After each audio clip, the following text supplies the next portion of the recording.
The stagecoach hit another rut, and Eliza Hartwell's head cracked against the wooden frame hard enough to make her vision swim. She didn't complain.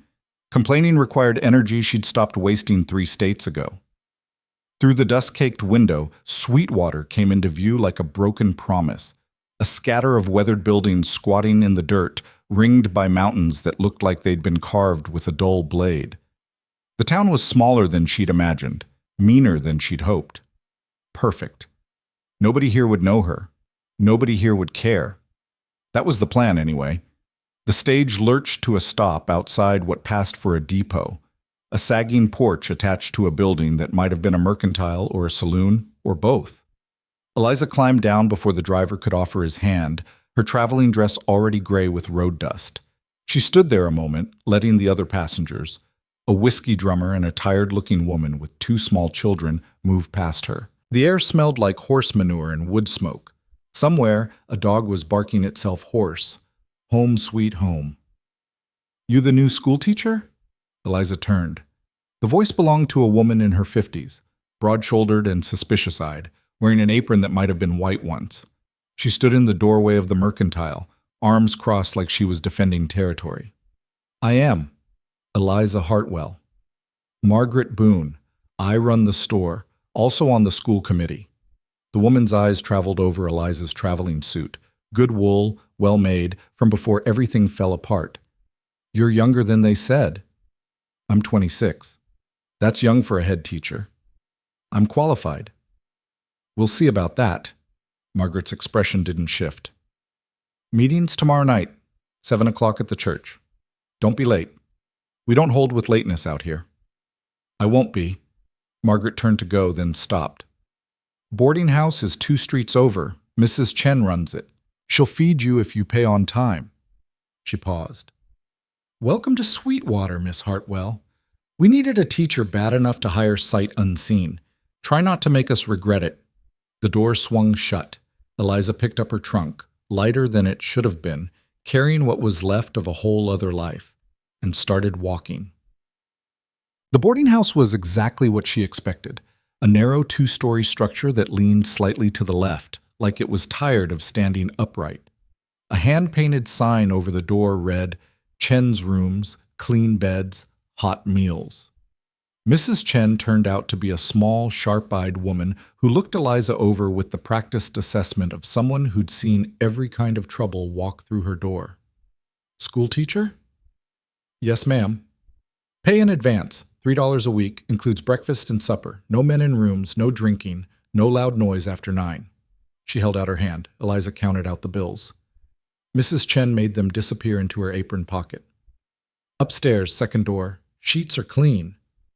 The room was small, iron bedstead, washstand, narrow wardrobe, one window overlooking the street. Eliza set down her trunk and sat on the bed.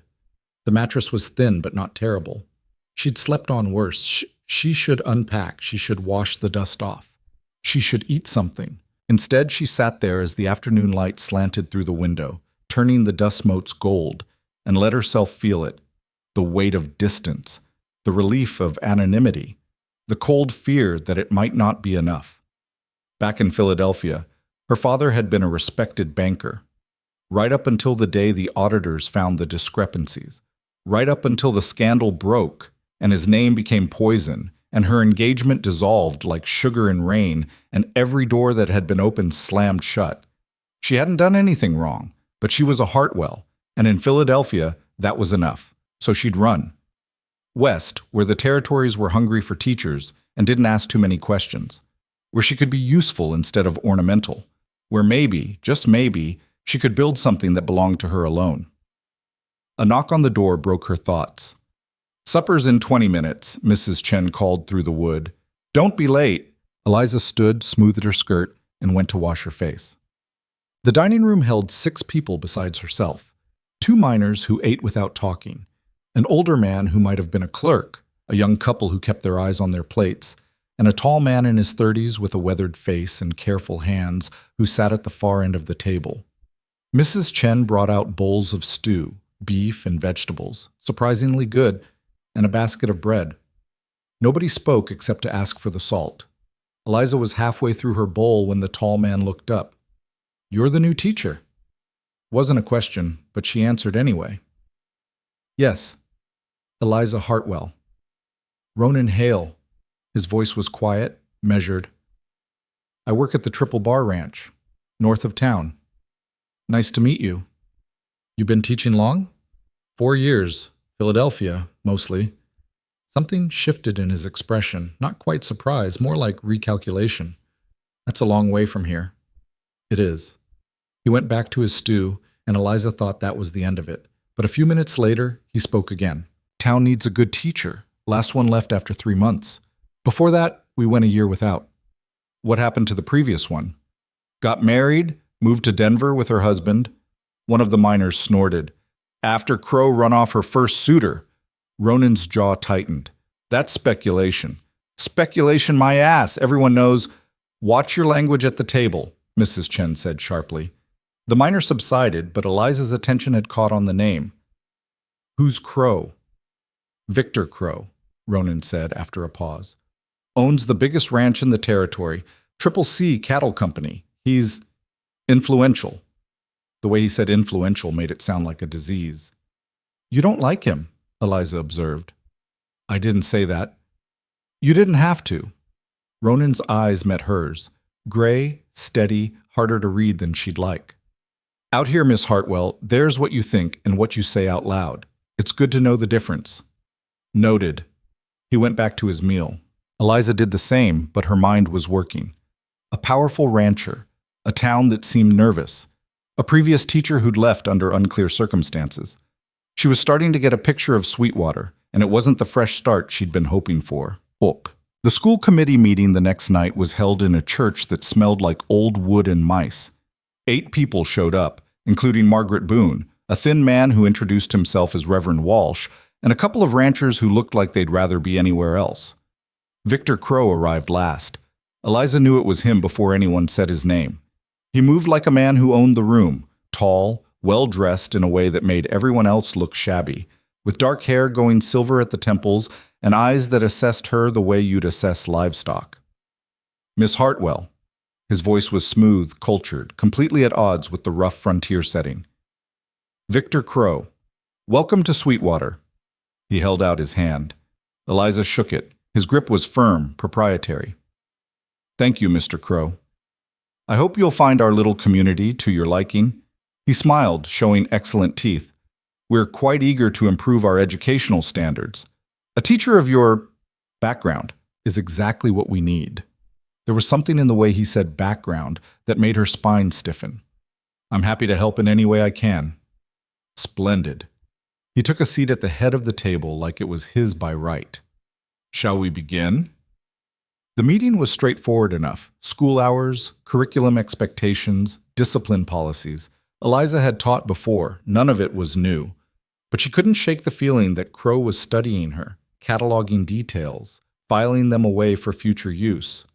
When they discussed her salary, modest, paid quarterly from a combination of territorial funds and local contributions, Crow was the one who spoke up. I'd like to propose a supplement, he said smoothly. An additional $20 per quarter from the Triple C. Call it an investment in the community's future. Margaret Boone frowned. That's generous, Victor. I can afford to be generous. His smile was blade thin. Besides, I have a vested interest in education. A well-trained workforce benefits everyone. Eliza kept her expression neutral, but her instincts were screaming. Nobody offered money without expecting something in return. That's very kind, Mr. Crow, she said carefully, but I wouldn't want to be beholden. Nonsense. It's a gift to the school, not to you personally. His eyes held hers. Unless you have some objection to accepting help? It was a trap, neatly laid. Refuse, and she'd look ungrateful and suspicious. Accept, and she'd owe him. Of course not, she said. Thank you. His smile widened. Excellent. I'm sure we'll work together beautifully. After the meeting, as people were filing out, Ronan appeared at her elbow. Walk you back to Mrs. Chen's? Eliza glanced at him, surprised. That's not necessary. Humor me. She fell into step beside him. The night was cool, stars scattered overhead like thrown salt. Their footsteps echoed on the wooden sidewalk. "You handled that well," Ronan said after a moment. "What?" "Crow, the money." "Did I have a choice?" "Not really, but you didn't look happy about it. That's smart." Eliza stopped walking. "Why are you warning me about him?" Ronan was quiet for a long moment, looking out at the dark shapes of the mountains. "Because you're new here. Because you don't know how things work yet, and because—" He trailed off. "Because what?" "Because people who cross Victor Crow tend to regret it, and I don't think you came out here to make powerful enemies." "I didn't come here to make friends either." "Good." He started walking again. Easier that way. They reached the boarding house. Ronan tipped his hat. "Sleep well, Miss Hartwell." "Mr. Hale, why do you care?" He paused on the steps. "Maybe I don't like seeing the same story play out twice. Or maybe I'm just tired of watching Crow get everything he wants." He looked at her. "Either way, be careful. He's already noticed you." "And that's bad?" "When Victor Crow notices you," Ronan said quietly, "it's never good." The school was a one-room building at the edge of town, painted white once upon a time, but now faded to gray. Eliza arrived early on Monday morning to find it cleaner than expected. Someone had swept the floors and washed the windows. Desks lined up in rows, a blackboard on the front wall, a pot-bellied stove in the corner. Her desk held a note. "Welcome. Good luck. R.H." She was still looking at it when the children started arriving. There were 42 of them, ranging from 6 to 15. Farm kids mostly, with work-roughened hands and wary eyes. A few town children, better dressed. They filed in quietly, taking seats, watching her. Eliza stood at the front of the room and let the silence stretch. "Good morning," she said finally. "I'm Miss Hartwell. This is my first day teaching in Sweetwater, so we're all starting fresh together." No response, just stares. "I know some of you have been without a teacher for a while. That means we have ground to make up. I expect you to work hard. I'll expect you to be respectful. In return, I'll be fair, and I'll do my best to make sure you actually learn something useful." She paused. "Questions?" A hand went up in the back. A boy of about 13, tall for his age, with his father's features. "Yes?" "Is it true you're from Philadelphia?" "It is." "Why'd you come here?" The room went very quiet. Everyone was listening now. Eliza could have given them the easy answer: adventure, opportunity, a desire to serve. Instead, she told them something closer to the truth. "Because I needed a fresh start. Same reason a lot of people come west." The boy considered that. "Did you do something bad?" "Thomas Crow, mind your manners," a girl hissed. "Crow. Of course." "It's all right," Eliza said. "It's a fair question." She looked at the boy. "I didn't do anything bad, but sometimes people decide you're guilty anyway, and it doesn't matter what the truth is." "So I left." And Thomas Crow studied her with eyes too old for his face. "My father says people who run from their problems are cowards." "Your father's entitled to his opinion. I think people who know when to walk away are smart."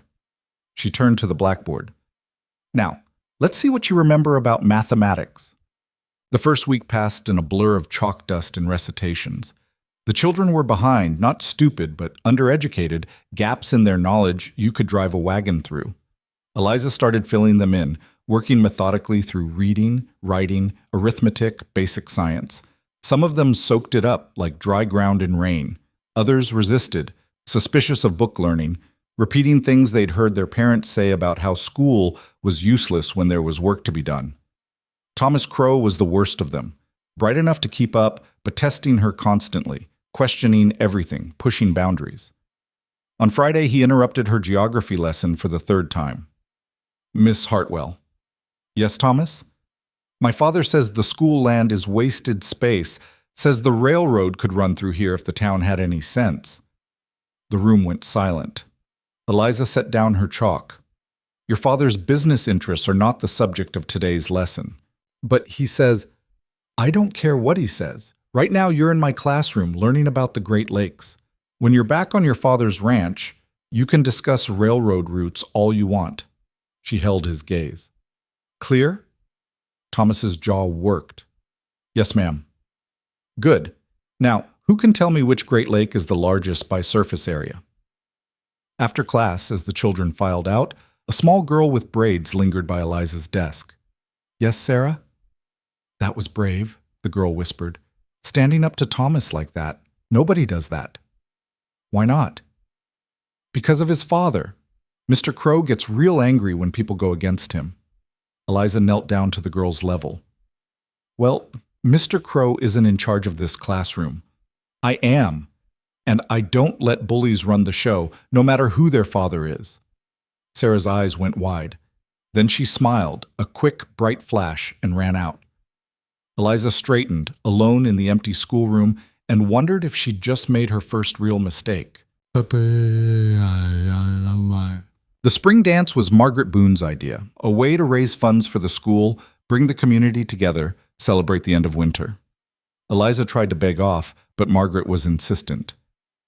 You're the teacher. People expect to see you there. Besides, you can't hide away forever. I'm not hiding. You've been here 3 weeks and you've spoken to maybe 10 people outside of school. That's hiding.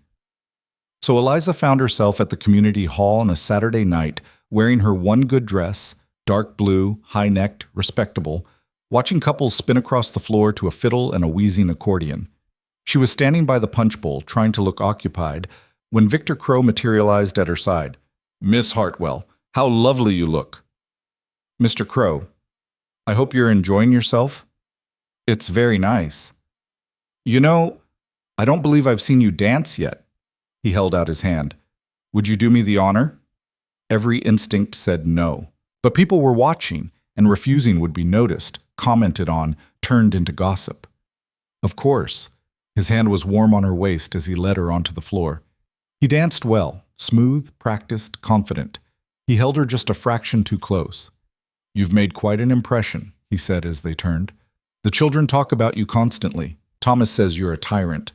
Thomas exaggerates. Perhaps, or perhaps you're just not what this town is used to. His fingers tightened slightly. An educated woman, independent, opinionated. Is that a problem? Not at all. I admire strength in people, he smiled, as long as they're wise enough to know when to bend. I'm not very good at bending. No, Crow said softly. I can see that. It's going to cause you trouble, Miss Hartwell. Is that a threat? A friendly observation. The music swelled. You're a stranger here. You have no family, no real connections. People are willing to give you a chance, but their patience isn't unlimited. One misstep, one scandal. He shrugged. Well, you know how quickly things can fall apart. Eliza's blood went cold. What are you implying? Nothing at all. Just that reputations are fragile things, especially out here, where we depend on trust. His eyes held hers. I'd hate to see yours damaged. The song ended. Crow released her, bowing slightly. Thank you for the dance. Enjoy the rest of your evening. He walked away, leaving Eliza standing in the middle of the floor, heart pounding, hands shaking. He knew.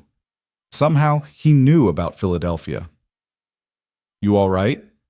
She turned. Ronan stood there, concern creasing his face. I'm fine. You don't look fine. You look like you've seen a ghost. I need some air.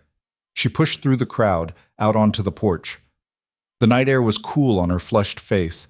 She gripped the railing, trying to breathe. Ronan followed her out. What did he say to you? Nothing. Everything. I don't know. She turned to face him. How much do you know about me? Just what you've told folks. Philadelphia teacher. Looking for a fresh start. That's all? Should there be more? Eliza laughed, a bitter sound. There's always more. That's the problem. Ronan was quiet for a moment, then. I don't care about your past, Miss Hartwell. Don't know many people out here who'd stand up well to that kind of scrutiny. We've all got things we'd rather leave buried. Even you? Especially me. He leaned against the railing. I was a sergeant in the cavalry, 7 years, saw things, did things. Well, let's just say I didn't leave on good terms. What happened? Does it matter? You're asking me to trust you. No, Ronan said. I'm telling you that out here, what matters is who you are now, not who you were. Victor Crow doesn't seem to agree with that philosophy. Victor Crow uses whatever leverage he can find. He's been poking into everyone's business since the day he got here. Ronan's expression hardened. Did he threaten you? Not directly, but he made it clear he knows things that could ruin me if they got out. Then we'll make sure they don't. We? Ronan looked at her steadily. You're not as alone as you think. Before Eliza could respond, the door opened and Margaret Boone stuck her head out. There you are. We're about to do the raffle. Eliza, you need to draw the winning ticket. Eliza glanced at Ronan. He nodded toward the door.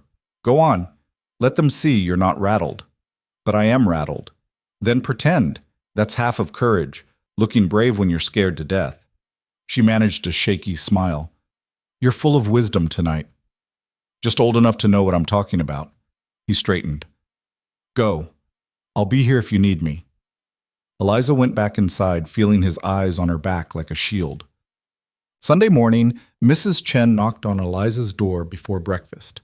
Visitor for you. Eliza came downstairs to find a well-dressed woman in her 40s waiting in the parlor.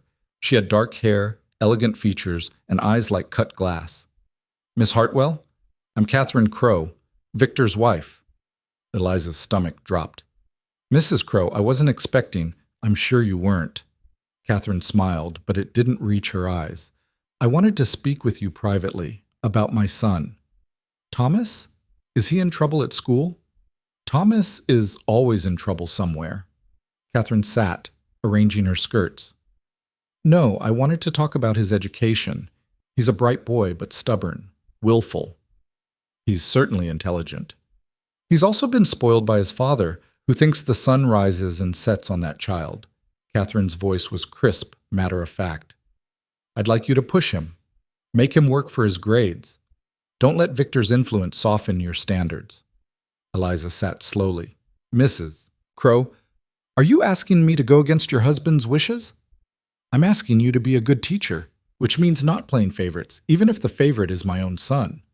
She paused. I know my husband can be overwhelming, but you strike me as someone who doesn't bend easily. Your husband said almost the same thing. Did he? How fascinating.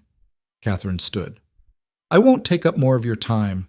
I just wanted you to know that not everyone in the Crow household shares Victor's views on how the world should be run. She moved toward the door, then turned back. One more thing, Miss Hartwell. Be careful with Ronan Hale. Eliza stiffened. Excuse me? He's a good man, kind, decent, honorable to a fault. But Victor sees him as competition, for influence, for respect, for... She trailed off. Well, just be careful. Anyone who associates too closely with Ronan tends to find themselves in Victor's crosshairs. Why are you telling me this? Catherine's smile was sad, knowing. Because I was young once, new to this town, trying to find my footing, and I made choices I thought were smart, practical. She looked out the window. I've lived with those choices for 15 years. I'd hate to see you make the same mistakes. She left before Eliza could respond. Imad. April came in wet and cold, turning the streets to mud. The school roof leaked in 3 places. Eliza put out buckets and kept teaching. The children were making progress, real, measurable progress. Even Thomas Crow was starting to engage, though he fought it every step of the way. Sarah had bloomed into a voracious reader. The older boys had stopped looking at her like she might disappear any moment. Eliza was starting to feel like maybe, just maybe, this could work. Then the territorial supervisor came to observe her classroom. Mr. Henderson was a thin, nervous man with ink-stained fingers and a tendency to sweat. He sat in the back, making notes, watching her teach a lesson on American history. Afterward, he pulled her aside. Miss Hartwell, your methods are unconventional. In what way? You encourage debate, question and answer rather than rote memorization. You have the children reading newspapers, discussing current events. I believe education should teach them to think, not just repeat facts. Yes, well, Henderson dabbed at his forehead. The thing is, I've received a complaint from a concerned parent. Eliza's jaw tightened. Let me guess. Victor Crow. Henderson looked uncomfortable. He feels you're introducing inappropriate material, political discussions that might influence young minds. I'm teaching them to engage with the world around them. He's worried you're teaching them to question authority. I'm teaching them to think critically. That's my job. Miss Hartwell. Henderson sighed. Mr. Crow is a powerful man. He contributes significantly to the Territorial Education Fund. If he decides you're a problem, then what? He gets me fired? For doing my job well? For making him uncomfortable. Henderson put away his notes. Look, I think you're a fine teacher, but you need to be smart about this. Don't give him ammunition. After Henderson left, Eliza stood in the empty classroom, fury and fear warring in her chest. This was how it worked. Power protecting itself.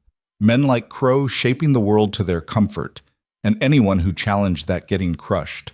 She'd run from it once. She wasn't sure she had the strength to run again. That night, there was another dance, smaller this time.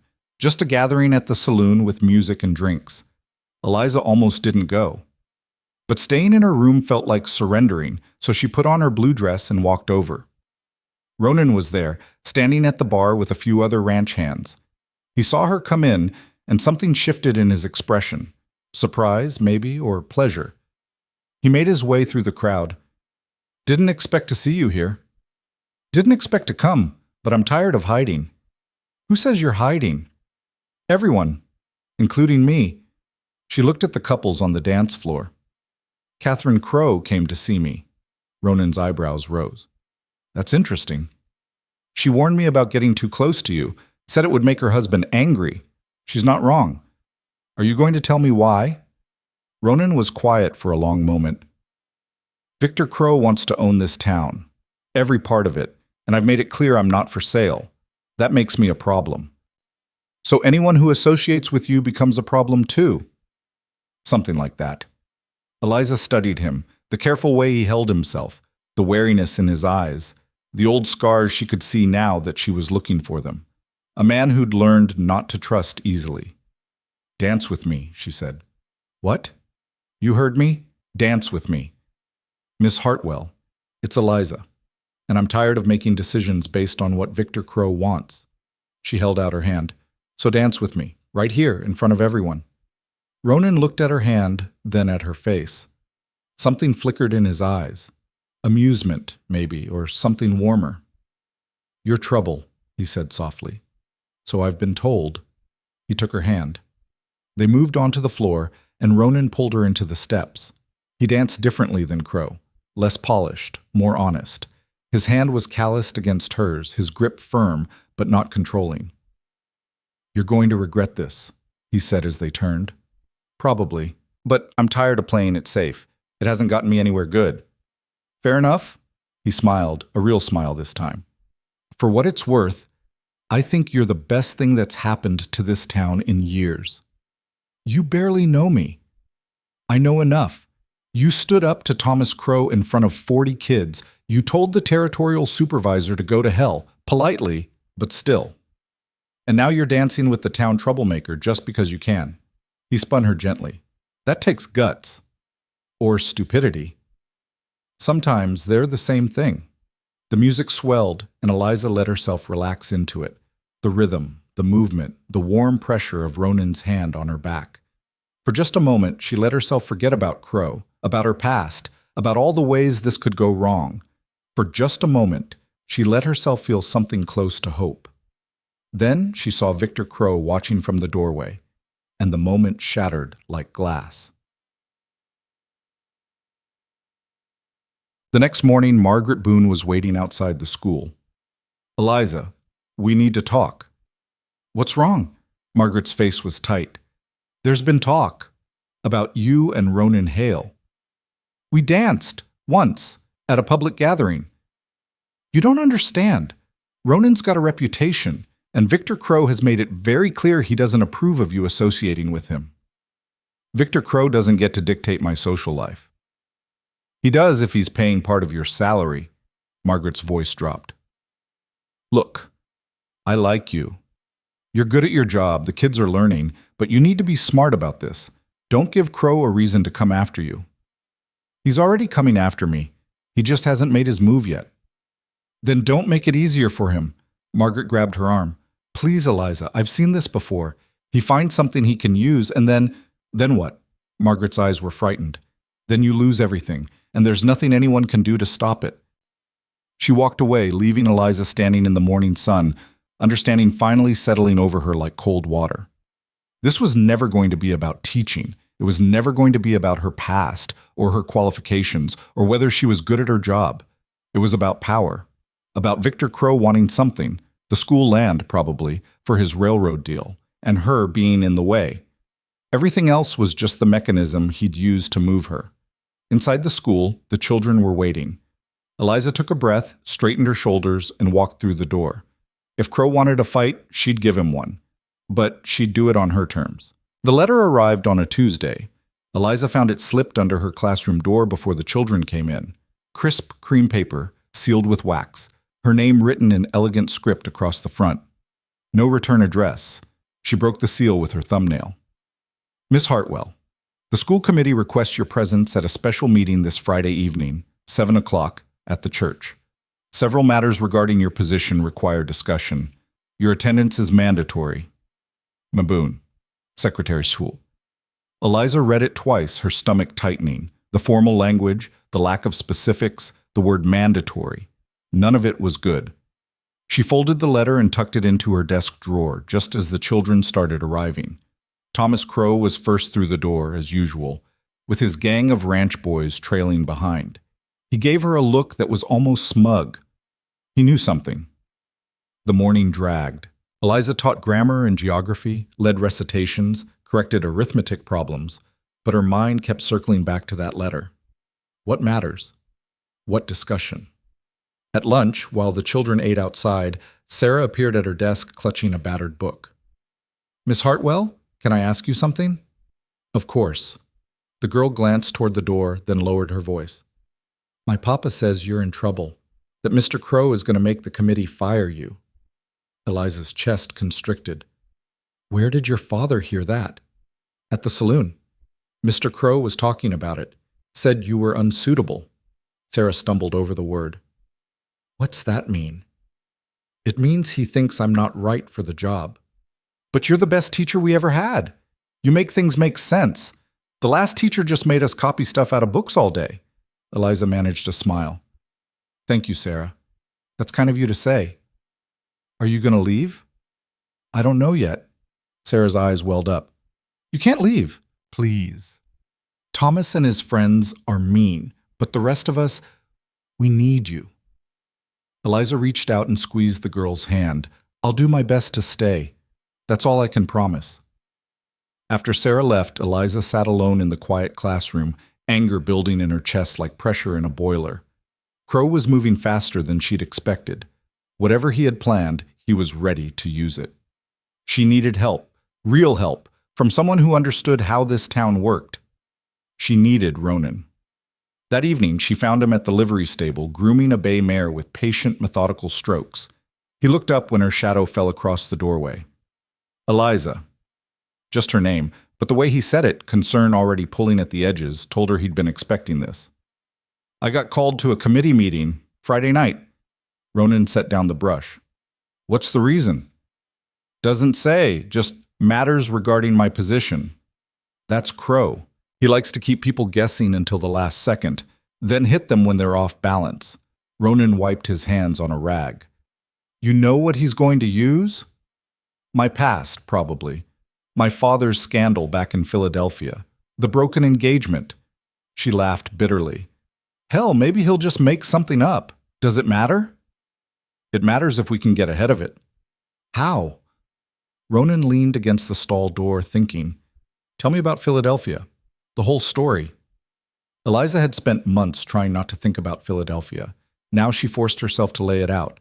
Her father's position at the bank, the missing funds that showed up in the audit, the trial that destroyed his reputation, even though they couldn't prove criminal intent. The way her fiancé's family had called off the engagement 2 days after the verdict. The whispers that followed her everywhere, the doors that closed, the friends who stopped calling. I didn't do anything wrong, she finished, but I was a Hartwell, and that was enough. So I left. Ronan was quiet for a long moment. Crow's going to paint you as damaged goods, a woman from a dishonest family, bringing shame to Sweetwater. I know. And there's nothing I can say at that meeting that'll change anyone's mind. I'm not on the committee. I'm just the foreman nobody trusts because I won't kiss Crow's boots. Then what do I do? You get there early. You control the narrative. You tell them the truth before Crow can twist it into something ugly. He pushed off the stall door. And you make it clear you're not going anywhere without a fight. That's a terrible plan. You got a better one? Eliza didn't. That was the problem. Ronan studied her face, something shifting in his expression. There might be another way. What? You won't like it. Tell me anyway. He took a breath. Crow's weakness is that he needs to look legitimate. He can't just run you out of town on a rail. He needs the committee to do it. Needs it to look proper and legal. That means he needs enough people on his side. And they are. They're terrified of him. Most of them, yeah. But not all. Ronan's eyes were steady on hers. Margaret Boone likes you, even if she's scared. Reverend Walsh is a decent man. He'll listen to reason. The ranchers just want their kids educated. They don't care about Philadelphia society scandals. So what? I go in there and plead my case? Hope they grow a spine? No, you go in there with ammunition of your own. What ammunition? The reason Crow wants you gone. It's not about your past. That's just convenient. It's about the school land. Ronan stepped closer. There's been talk, quiet talk, the kind you hear if you're paying attention. Crow's negotiating with the railroad. Wants to bring the line through Sweetwater, turn this place into a real town. Big profits for him. And the school sits on land he needs. Exactly. If he can get the committee to fire you, let the school sit empty for a few months. He can make the case that it's not being used properly. Get the territory to sell it to him for a song. Eliza felt the pieces clicking into place. So this was never about me. I'm just in the way. You're in the way. And Crow doesn't tolerate obstacles. How do I prove it? You can't. Not directly. But you can raise the question. Plant doubt in people's minds about why he's really so eager to get rid of a perfectly good teacher. Ronan paused. It won't be enough to save you, but it might buy time. Time for what? I don't know yet, but it's better than going down without swinging. Eliza looked at him, this quiet, careful man who'd somehow become her only ally in this place. Why are you helping me? I told you, I'm tired of watching Crow get everything he wants. That's not the whole reason. Ronan's jaw worked. No, it's not. He met her eyes. I like you, Eliza. You're smart, you're brave, and you don't back down even when you should. This town needs people like you. Needs someone who'll stand up and say when something's wrong. Even if it costs them everything? Especially then. The air between them felt charged, heavy with things neither of them was saying. Eliza's heart was beating too fast. I should go, she said. Mrs. Chen will wonder where I am. Yeah. Ronan didn't move. Eliza? Yes? Whatever happens Friday, don't let them make you feel small. You're worth 10 of Victor Crow. She managed a smile. I'll try to remember that. Walking back through the darkening streets, Eliza felt something hardening in her chest. Fear was still there, cold and familiar, but alongside it was something else. Anger, clean, sharp, clarifying. If Crow wanted her gone, he was going to have to work for it. The next 3 days crawled by like wounded animals. Eliza taught her classes, graded papers, went through the motions of normal life while her mind spun through scenarios. What would Crow say? What could she say back? How many of the committee members would even listen? Wednesday night, Catherine Crow appeared at the boarding house again. Walk with me, she said. Not a request. They walked down to the edge of town where the buildings gave way to scrub grass and the mountains rose black against the stars. Catherine didn't speak until they were well away from listening ears. Victor knows about Philadelphia. Eliza's stomach dropped. How much? Everything. Your father's trial, the scandal, your broken engagement. He had a Pinkerton man dig it all up. Catherine's voice was flat, tired. He's going to use it at the meeting, paint you as morally compromised, unfit to teach children. Your husband is a bastard. Yes. No defensiveness, just acknowledgement. But he's a powerful bastard, and he's very good at getting what he wants. So why are you telling me this? Catherine stopped walking. In the dim light, she looked older than her years, worn down by something Eliza couldn't quite name. Because I was you once, young, educated, full of ideas about how things should be. I married Victor thinking I could change him, or at least survive him. She laughed, sharp and bitter. 15 years later, here I am, watching him destroy another woman who threatens his little kingdom. I'm not trying to threaten anything. I just want to teach. That's the threat. You're showing people there's another way to be, especially the women, the girls. You're proof they don't have to accept things as they are. Catherine turned to face her. Victor can't have that. He needs everyone to believe his way is the only way. What should I do? Fight. Don't give him the satisfaction of watching you crumble. Catherine's eyes were fierce. And if you get the chance, hurt him back. He's not invincible, no matter what he thinks. What's his weakness? His pride. He can't stand being challenged publicly, especially by someone he sees as beneath him. She paused. And Thomas. Victor's world revolves around that boy. He sees himself in Thomas, wants to shape him into a younger version of himself. Thomas is smart. He could be better than his father. He could. If someone shows him there's more to life than money and power. Catherine touched Eliza's arm. That someone could be you, if you survive Friday. She walked away, leaving Eliza alone with the wind and the weight of impossible choices. Thursday morning brought rain, cold, steady, turning everything to mud. The children arrived soaked and miserable. Eliza let them dry off by the stove before starting lessons. Thomas Crow sat in the back, quieter than usual. He kept glancing at her, then away, like he wanted to say something but couldn't figure out how. At lunch, while the others huddled inside eating, Thomas approached her desk. Miss Hartwell? Yes, Thomas? Is it true you're getting fired? Direct like his father. But his voice held something his father's never did. Uncertainty. There's a meeting tomorrow. We'll see what happens. My father says you're not suitable, that you come from a dishonest family. Eliza set down her pen. Your father says a lot of things. Do you believe everything he tells you? Thomas shifted his weight. He's usually right. Usually isn't always. She looked at him steadily. What do you think, Thomas? Have I been a bad teacher? The boy's jaw worked. No. Have I lied to you, been unfair? No. Then maybe your father's wrong this time. Thomas's eyes flashed, surprise maybe, or something like relief. He doesn't like being wrong. Nobody does, but adults make mistakes too. We're just better at pretending we don't. If you leave, we'll probably get another teacher like Miss Patterson. She just made us copy things. It was boring. Learning shouldn't be boring. That's what I think too. Thomas hesitated. I hope you don't leave. It was the closest thing to an apology she'd get from him. Eliza felt her throat tighten. Thank you, Thomas. That means a lot. He nodded and went back to his seat, leaving Eliza staring at her lesson plans and wondering if maybe, just maybe, she'd gotten through to someone in this town. Friday arrived too fast. Eliza dressed carefully, her best dress, hair pinned up, every inch the respectable schoolteacher, armor made of cotton and buttons. At 6:30, she walked to the church. The rain had stopped but left everything slick and dark. Light spilled from the church windows. Inside she could hear voices. Ronan was waiting on the steps. You ready? No. Good. If you were ready, I'd be worried. He fell into step beside her. Remember, control the narrative. Don't let Crow set the terms. And if that doesn't work, then we figure out plan B.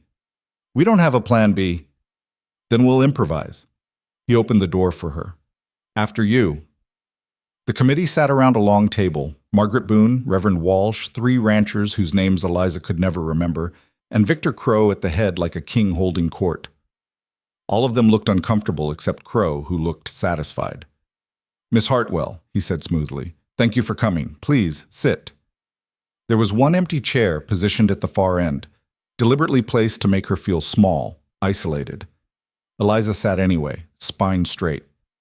I assume you're wondering why we called this meeting, Crow continued. I'm wondering why it was necessary. My contract doesn't expire until June. Yes, well, certain information has come to light that the committee felt required immediate attention. Crow opened a folder in front of him. Information about your background, your family history. Here it came. I've been transparent about my past, Eliza said. I came here from Philadelphia after my father's business collapsed. I needed work. The territory needed a teacher. I saw no reason to dwell on personal misfortune. Personal misfortune. Crow's smile was thin. An interesting characterization. I'd call embezzlement and fraud rather more serious than misfortune. The room went silent. Margaret Boone's eyes widened. Reverend Walsh shifted in his seat. Eliza kept her voice level. My father was investigated for financial irregularities. He was never convicted of any crime. Only because he died before the trial concluded. Crow pulled out a paper. I have the court records right here. Accusations of embezzlement, falsifying accounts, stealing from clients, and you, his daughter, worked in that bank. Hard to believe you knew nothing about it. I kept books. I didn't manage accounts. Convenient. Crow looked around the table. Can we really trust someone from such a family to educate our children, to instill proper moral values? My father's mistakes aren't mine, Eliza said. I came west to start fresh, to be useful. I've done good work here. You can see it in the children's progress. And what about your broken engagement? Crow leaned forward. Cast off by a respectable family. Why was that, Miss Hartwell? Because his parents decided a Hartwell wasn't good enough for their precious son. Because reputation mattered more than truth or loyalty. She met his eyes. I learned a valuable lesson about how power works. How the powerful protect themselves by destroying anyone who might make them look bad. The barb landed. Crow's expression hardened. This isn't about power. It's about fitness for duty. The committee has a responsibility. The committee has a responsibility to the children, Eliza cut in. And those children are learning, reading better, writing better, thinking critically about the world. Ask any parent in this room if their child has improved since I started teaching. One of the ranchers, Miller, she thought his name was, cleared his throat. My daughter can read now. Actually read, not just memorize. She reads to me every night. My boys too, another rancher added. They're doing arithmetic they couldn't touch before. Crow's jaw tightened. Academic progress doesn't negate moral concerns. What moral concerns? Eliza demanded. I haven't done anything wrong. I haven't lied, stolen, cheated, or corrupted anyone. My only crime is having a father who made mistakes. Is that really grounds for dismissal? It's grounds for concern about judgment, about character. My character is fine, Mr. Crow, but since we're discussing character, perhaps we should discuss why you're so eager to remove a competent teacher in the middle of a school year. She paused, letting the words settle. Could it have anything to do with the school land, the railroad negotiations you've been conducting? The room went very quiet. Crow's eyes turned to ice. I don't know what you're implying. I'm not implying anything. I'm asking directly. Is this about my past, or is it about clearing the way for a business deal? That's absurd. Is it? Because from where I'm sitting, it seems awfully convenient. Get rid of the teacher, let the school close, claim the land isn't being used properly, sell it to yourself at a bargain price. Eliza looked around the table. How much is Mr. Crow paying each of you to go along with this? How dare you? Crow hissed. How dare I? How dare you? Eliza stood, anger finally breaking through. You dug into my private life, weaponized my family's tragedy, dragged me in front of this committee to humiliate me, all because I'm in the way of your profits. And you want to talk about character? Margaret Boone spoke up, voice shaking. Eliza, this isn't helping. Isn't it? Because I think it's time someone in this town said out loud what everyone's thinking. Victor Crow doesn't care about moral fitness or protecting children. He cares about money and control, and he'll destroy anyone who threatens either one. Crow stood, looming. You're out of line. No, I'm telling the truth, and you can't stand it. This meeting is over. Crow's voice was sharp as a blade. The committee will vote in private. You'll be notified of our decision. Fine. Vote. Eliza grabbed her shawl. But everyone in this room knows what's really happening here. and they'll have to live with it. She walked out, head high, hands shaking. Ronan was waiting outside. That was stupid, reckless, career suicide? I was going to say brave. Eliza laughed, a jagged sound. I just accused the most powerful man in the territory of corruption in front of half the town leadership. That's not brave. That's insane. Maybe, but you got the truth out there. That's worth something. Is it? They're still going to vote to fire me. Probably. Ronan touched her elbow. But at least they'll know why, and that matters. They walked in silence for a while. The night was cold, clear, stars scattered overhead like broken glass. What happens now? Eliza asked finally. Now you wait. They'll vote, probably tonight or tomorrow. If they fire you, when they fire me. When they fire you, Ronan corrected, you'll have maybe a week to pack up and leave town. And go where? I don't know. Somewhere Crow's reach doesn't extend. Eliza stopped walking. I'm tired of running, Ronan. I did it once. I can't. I won't do it again. Then what do you want to do? I want to fight. I want to hurt him the way he's hurting me. She turned to face him. You said he has weaknesses. His pride. Thomas. What else? Ronan studied her. You're serious. Dead serious. Eliza, going after Victor Crow is dangerous. He has money, connections, leverage, and I have nothing to lose. That makes me dangerous too. Ronan was quiet for a long moment. Then, there might be a way. It's risky, might blow up in our faces. Tell me. The railroad deal. If we can prove Crow's using his position on the committee to enrich himself, manipulating school business for personal gain, that's corruption. The territorial government doesn't look kindly on that. How do we prove it? We'd need documentation, letters, contracts, something showing he's been planning this for months, that he's been working to undermine the school deliberately. Where would those documents be?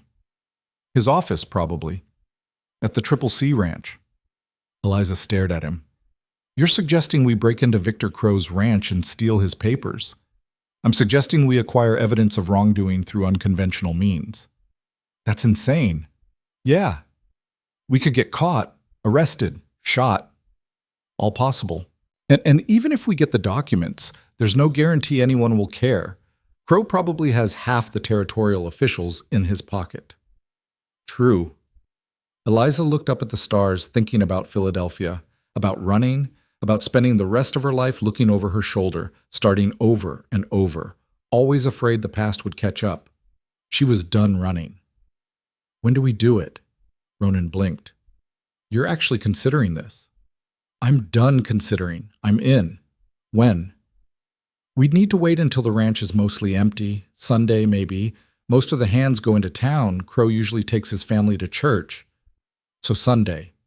We ride out there, get in somehow, find what we need, get out. In theory. What could go wrong? Ronan laughed, sharp and surprised. Everything. Literally everything. Then we'll just have to be careful.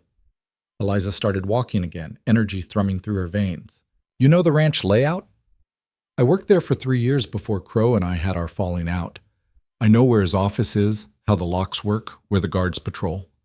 Good. We plan it out, rehearse it, go in fast and clean. Eliza. Ronan caught her arm. You understand what you're suggesting. If we get caught, it's not just losing your job. It's prison. Maybe worse.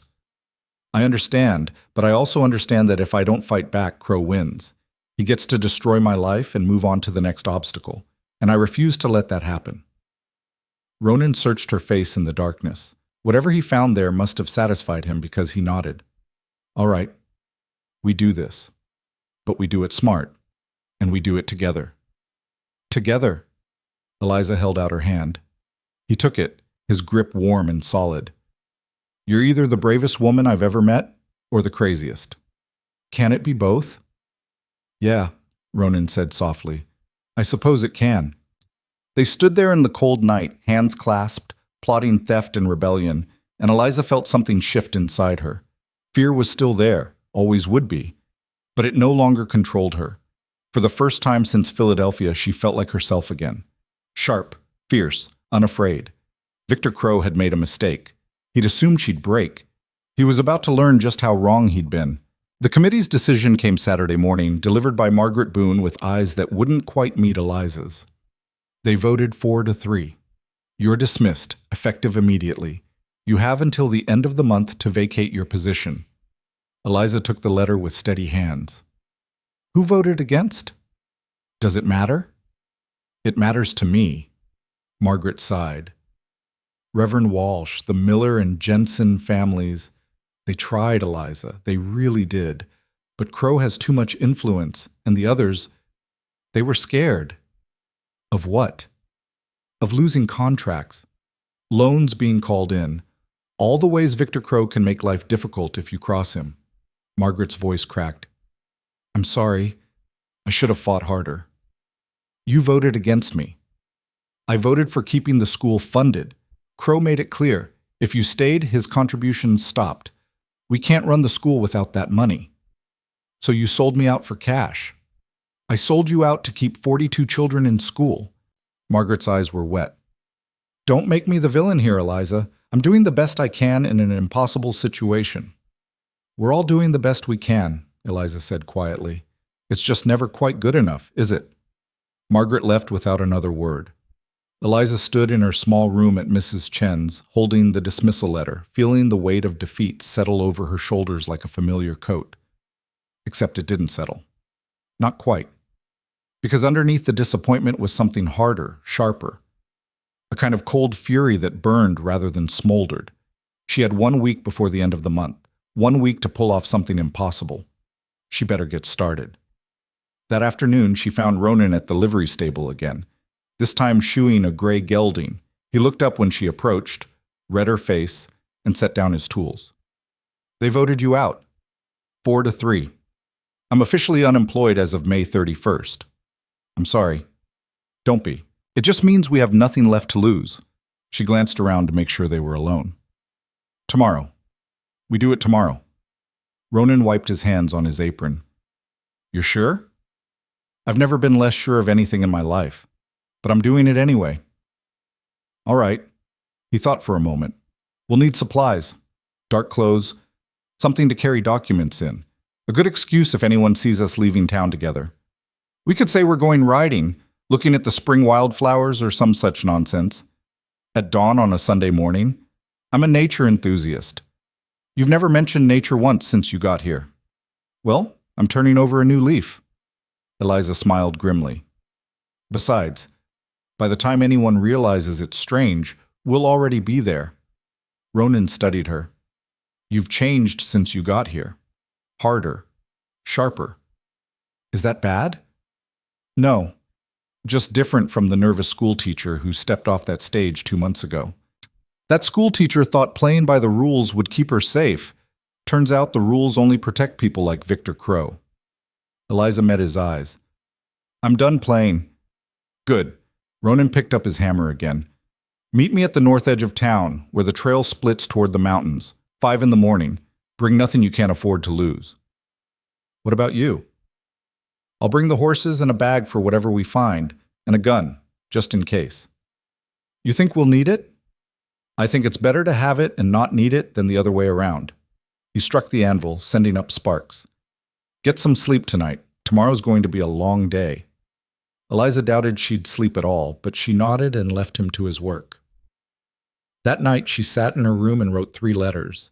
The first was to Sarah, thanking her for being such a dedicated student and encouraging her to keep reading. The second was to Margaret Boone, surprisingly free of bitterness, just a simple acknowledgement that they'd both done what they thought was right, even if it hadn't been enough.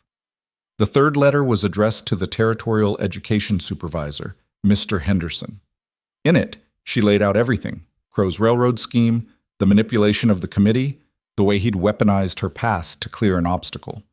She had no proof yet, but if something went wrong tomorrow, she wanted someone to know the truth. She sealed the letters and tucked them into her trunk. If she didn't come back, Mrs. Chen would find them and hopefully deliver them. If she didn't come back. Eliza pushed the thought away and forced herself to lie down. Sleep came eventually, thin and troubled, full of dreams about locked doors and shadowy figures, and her father's face the day the verdict came down, She woke before the alarm, dressed in her oldest skirt and a dark shirtwaist, and slipped out of the boarding house while the sky was still black. Ronan was waiting where he'd said, holding the reins of two horses, his bay mare and a rangy buckskin gelding. He'd dressed in dark colors too, and there was a gun belt strapped around his hips. "You ready?" "No, let's go anyway." He helped her mount. Eliza was a competent rider, had learned as a girl, though it had been years, and they set off north, away from town, toward the mountains that rose like broken teeth against the lightning sky. They rode in silence for the first hour. The trail climbed gradually, winding through scrub and rock, following a dry creek bed. The sun came up behind them, painting everything gold and pink. "You ever done anything like this before?" Eliza asked finally. "Breaking into a rich man's house to steal evidence of corruption? Can't say I have." "But you've done other questionable things." Ronan was quiet for a moment. "I told you I left the cavalry on bad terms. What I didn't tell you was why. You don't have to." "My commanding officer was selling army supplies to civilians, food, ammunition, medicine, anything he could move, making a fortune while men under his command went without." Ronan's voice was flat, controlled. "I reported it. Up the chain of command, proper channels, everything by the book." "What happened?" "Nothing. The officer was friends with half the brass. They buried my report, transferred me to a nothing post in the middle of nowhere, made it clear that if I pushed further, I'd be court-martialed for insubordination." He shifted in the saddle. "So I deserted. Figured I'd rather be a deserter than a coward." "That's why you understand," Eliza said softly. "Why you're helping me. I understand that sometimes the system is rotten, and following the rules just makes you complicit." He looked at her. "I also understand that fighting back has consequences. I've been running from the army for 5 years. Can't go back east. Can't use my real name in official documents. Always looking over my shoulder." "Your real name isn't Ronan Hale?" "Ronan's real. Hale isn't. But it's been mine long enough that it feels true." Eliza absorbed that. "If I'd known, you'd have done what? Not asked for my help?" He shook his head. "I'm doing this because it's right. Because Victor Crow needs to be stopped. And because you're the first person in years who's looked at me and seen someone worth trusting." "You are worth trusting." "Maybe. We'll find out today, won't we?" The Triple C Ranch came into view around mid-morning, a sprawling operation with a main house, bunkhouse, barns, corrals, stretching out in all directions. Cattle dotted the hillsides, hundreds of them, maybe thousands. It was an empire in miniature, and Victor Crow ruled it like a king. Ronan led them off the main trail, circling wide around the property, using the terrain to stay hidden. They left the horses tied in a ravine about half a mile from the house and proceeded on foot. "Most of the hands will be at the bunkhouse or out with the herds," Ronan whispered. "Crow takes his family into town for Sunday services. He likes being seen, likes people knowing he's a pillar of the community. Should give us maybe 2 hours." "Should?" "Nothing's certain, but it's the best window we're going to get." They moved through the scrub, keeping low. The main house was a 2-story structure, well-built, painted white with green shutters. Expensive, a monument to Crow's success. Ronan circled around to the back, where a door led into what looked like a kitchen. He tried the handle. Locked. "Window," Eliza whispered, pointing. One of the ground floor windows was cracked open, just a few inches, probably for ventilation. Ronan worked his fingers under the sash and pushed. It slid up with a faint creak. "Ladies first." Eliza climbed through, landing in what turned out to be a study. Dark wood paneling, leather chairs, shelves lined with books that looked more decorative than read, and a massive desk in the center, papers scattered across its surface. Ronan followed, closing the window behind them. They stood there for a moment, listening. The house was silent, except for the tick of a clock somewhere. "His office is through that door," Ronan said, pointing. "Personal study is separate from business records." They moved into the next room, larger, more organized. Filing cabinets lined one wall. The desk here was clean, methodical, everything in its place. "You check the desk," Ronan said. "I'll go through the files." Eliza started with the drawers. The first 2 held office supplies, nothing interesting. The third was locked. "Ronan?" He came over, examined the lock, then pulled a thin piece of metal from his pocket and worked it into the mechanism. 30 seconds later, the drawer clicked open. Where did you learn that? Cavalry. Sometimes you need to get into places quickly. Inside the drawer was a leather portfolio. Eliza pulled it out, opened it, and started reading. Letters. Dozens of them. Correspondence with the railroad company dating back 6 months. Discussions about land purchases, right-of-way negotiations, profit projections. And there, in Crow's own handwriting, the school property would be ideal for the depot, working to secure it through committee action. I found it, Eliza breathed. Proof he's been planning this. Take it, all of it. She stuffed the letters into the satchel Ronan had brought. Her hands were shaking with adrenaline and vindication. Ronan was going through the filing cabinets, pulling out documents. He's got records here of every person in town who owes him money. Loans, mortgages, I owe us, leverage on half the committee. Take those too. We need everything. They worked quickly, methodically, pulling anything that looked relevant. Minutes ticked by. Eliza's nerves were screaming, every creak of the house making her jump. How much time do we have? Ronan checked his pocket watch. Maybe 30 minutes before Crow gets back from town. We need to move. Eliza grabbed one more stack of papers from the desk, contracts, deeds, financial records, and shoved them into the satchel. It was bulging now, heavy with evidence. That's enough. Let's go.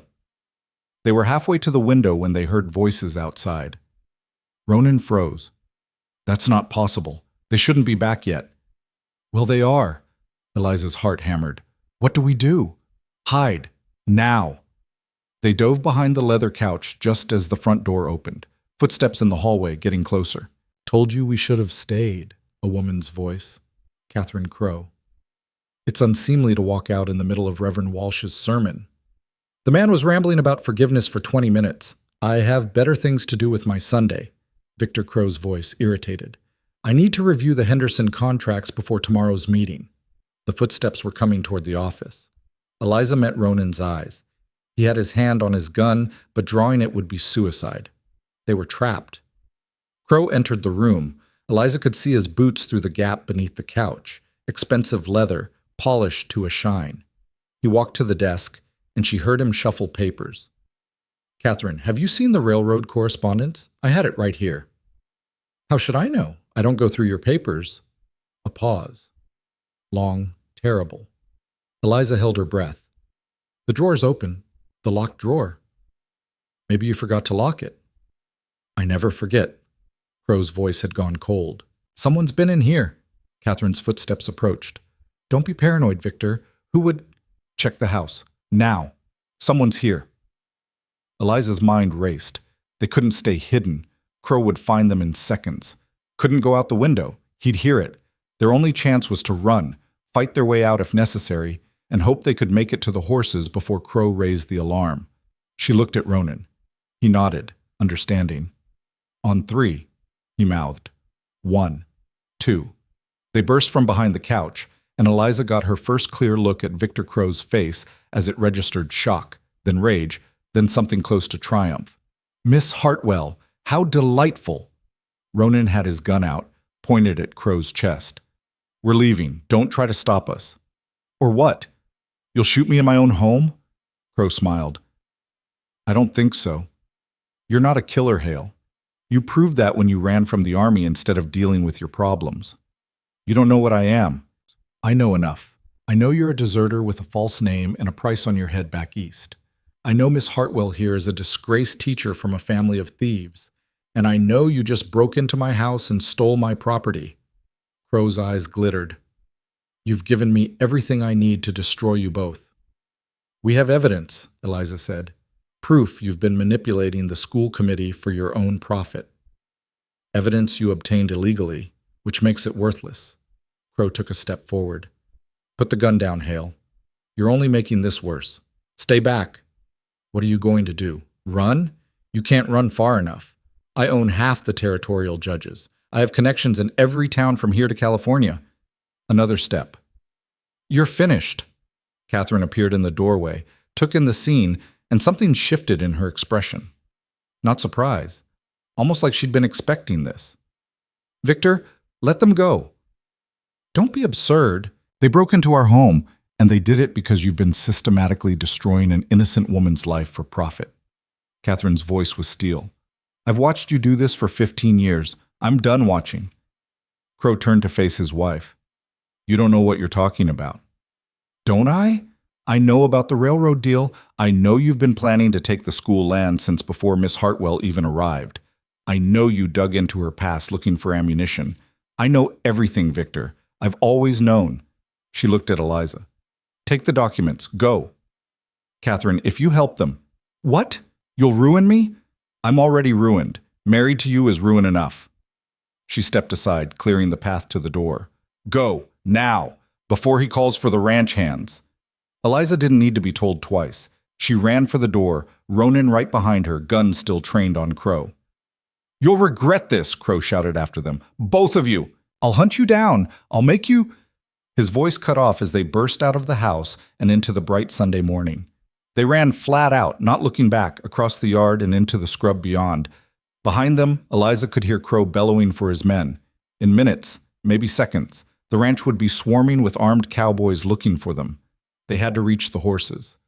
Ronan led the way, moving fast, using the terrain for cover.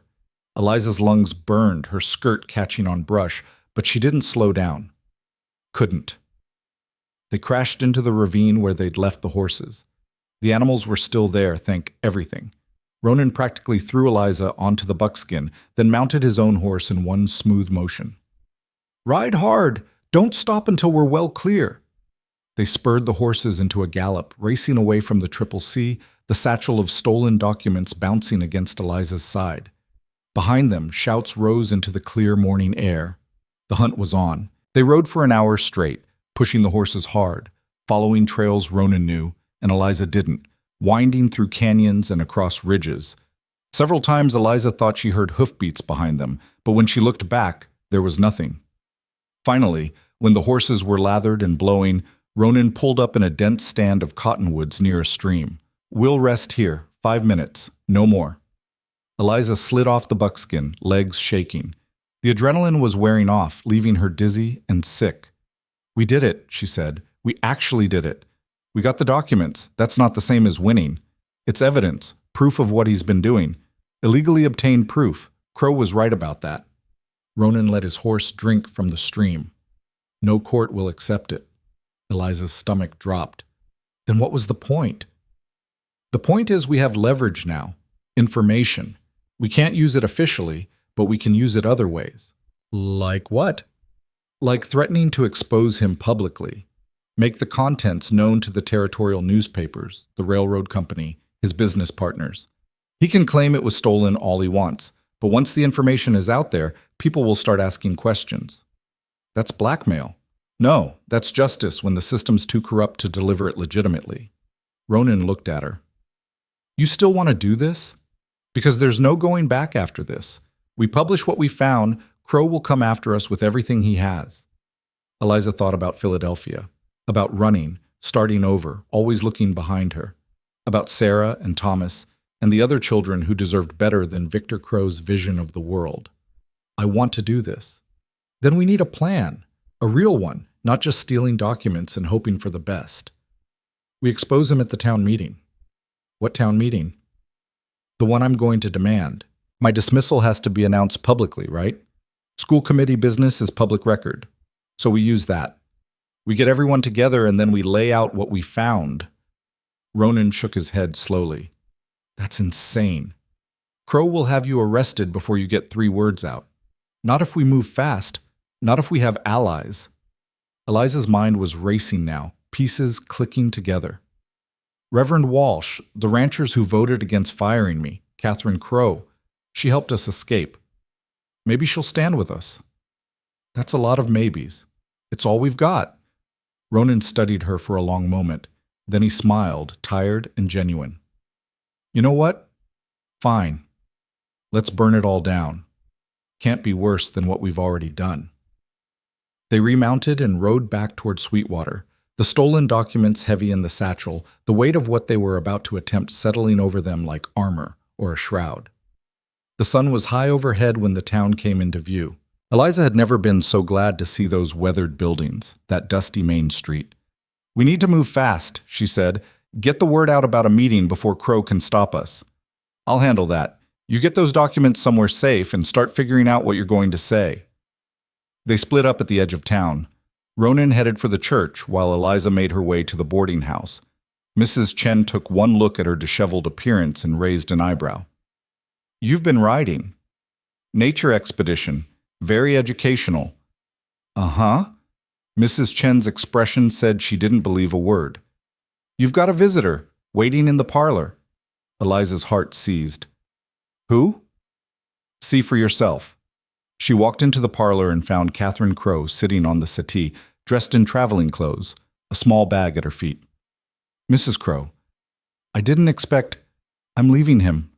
Catherine's voice was matter-of-fact. "After 15 years, I'm finally leaving. And I came to warn you, Victor's gathering men. He's coming for you tonight, probably. He'll claim you assaulted him, stole from him, whatever lie suits his purposes. Let him come."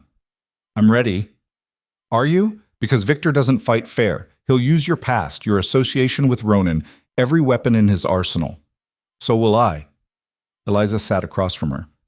"I'm calling a town meeting, tomorrow night. I'm going to expose everything he's done." Catherine's eyes widened. "That's bold." "That's desperate. But it's all I've got." Eliza leaned forward. "Will you help me? You were there. You saw what he's been doing. Your testimony could make the difference." "My testimony could also get me killed." "I know. I'm asking anyway." Catherine was quiet for a long time. Then, "My son, Thomas, he worships his father. If I stand against Victor, it'll destroy that. Or it'll show Thomas that standing up for what's right matters more than power." "You don't have children. You don't know what you're asking." "You're right. I don't." Eliza's voice softened. "But I know what it's like to live in the shadow of someone else's choices, to feel like you'll never be more than their mistakes. Thomas deserves better than that, and so do you." Catherine's eyes were wet. "I've been afraid for so long." "Me too, but I'm done letting fear win." They sat there in the quiet parlor, two women who'd been broken by powerful men, deciding whether they had the strength to fight back. Finally, Catherine nodded. "All right, I'll stand with you, whatever comes." Relief flooded through Eliza. "Thank you." "Don't thank me yet. We might both end up in jail. Or worse." Catherine stood. "But at least we'll go down swinging." After Catherine left to find somewhere to stay, Eliza spread the stolen documents across her bed and began reading. Letters, contracts, financial records, all of it painting a picture of systematic manipulation. Crow had been planning the railroad deal for months, leveraging his position on the school committee, pressuring members, using his financial influence to shape outcomes. It was all here, everything they needed. Now they just had to survive long enough to use it. Ronan showed up at the boarding house just after dark, moving quickly through the shadows. Mrs. Chen let him in without a word, just a knowing look that said she understood more than anyone was saying out loud. "It's done," he said when he reached Eliza's room. "Reverend Walsh is calling an emergency town meeting for tomorrow night. Says it's about school business that needs public discussion." "Will people come?" "They'll come. Word's already spreading. Half the town knows you got fired. The other half is speculating about why." He glanced at the document spread across her bed. "You find anything we can actually use?" "All of it. Look at this." Eliza handed him a letter dated 3 months before she'd even arrived in Sweetwater. He was already negotiating with the railroad, already planning to acquire the school land. I was just a convenient excuse when I showed up. Ronan read it, his jaw tightening. "This is damning. If we can present it right, we will. We have to." Eliza started organizing the papers into stacks. "I need to build a narrative, show the timeline, make it clear this was premeditated." "What about your past? Crow's going to bring up Philadelphia again, try to discredit you before you can speak." "Let him. This time, I'm ready for it." She looked up. "I'm going to own it, Ronan. Tell them straight out what happened, why I left, why it doesn't matter. Take away his ammunition by using it first." "That's risky." "Everything about this is risky, but I'm done being ashamed of things I didn't do." She gathered up the documents. How much time do we have before Crow figures out where we are? Not much. He's already got men searching town. I saw 2 of his ranch hands posted outside the saloon, watching the street. Then we need protection, witnesses, people who will make it harder for him to just drag us off. Ronan thought for a moment. Reverend Walsh, if we stay at the church tonight, Crow can't touch us without making a scene. Even he won't violate sanctuary.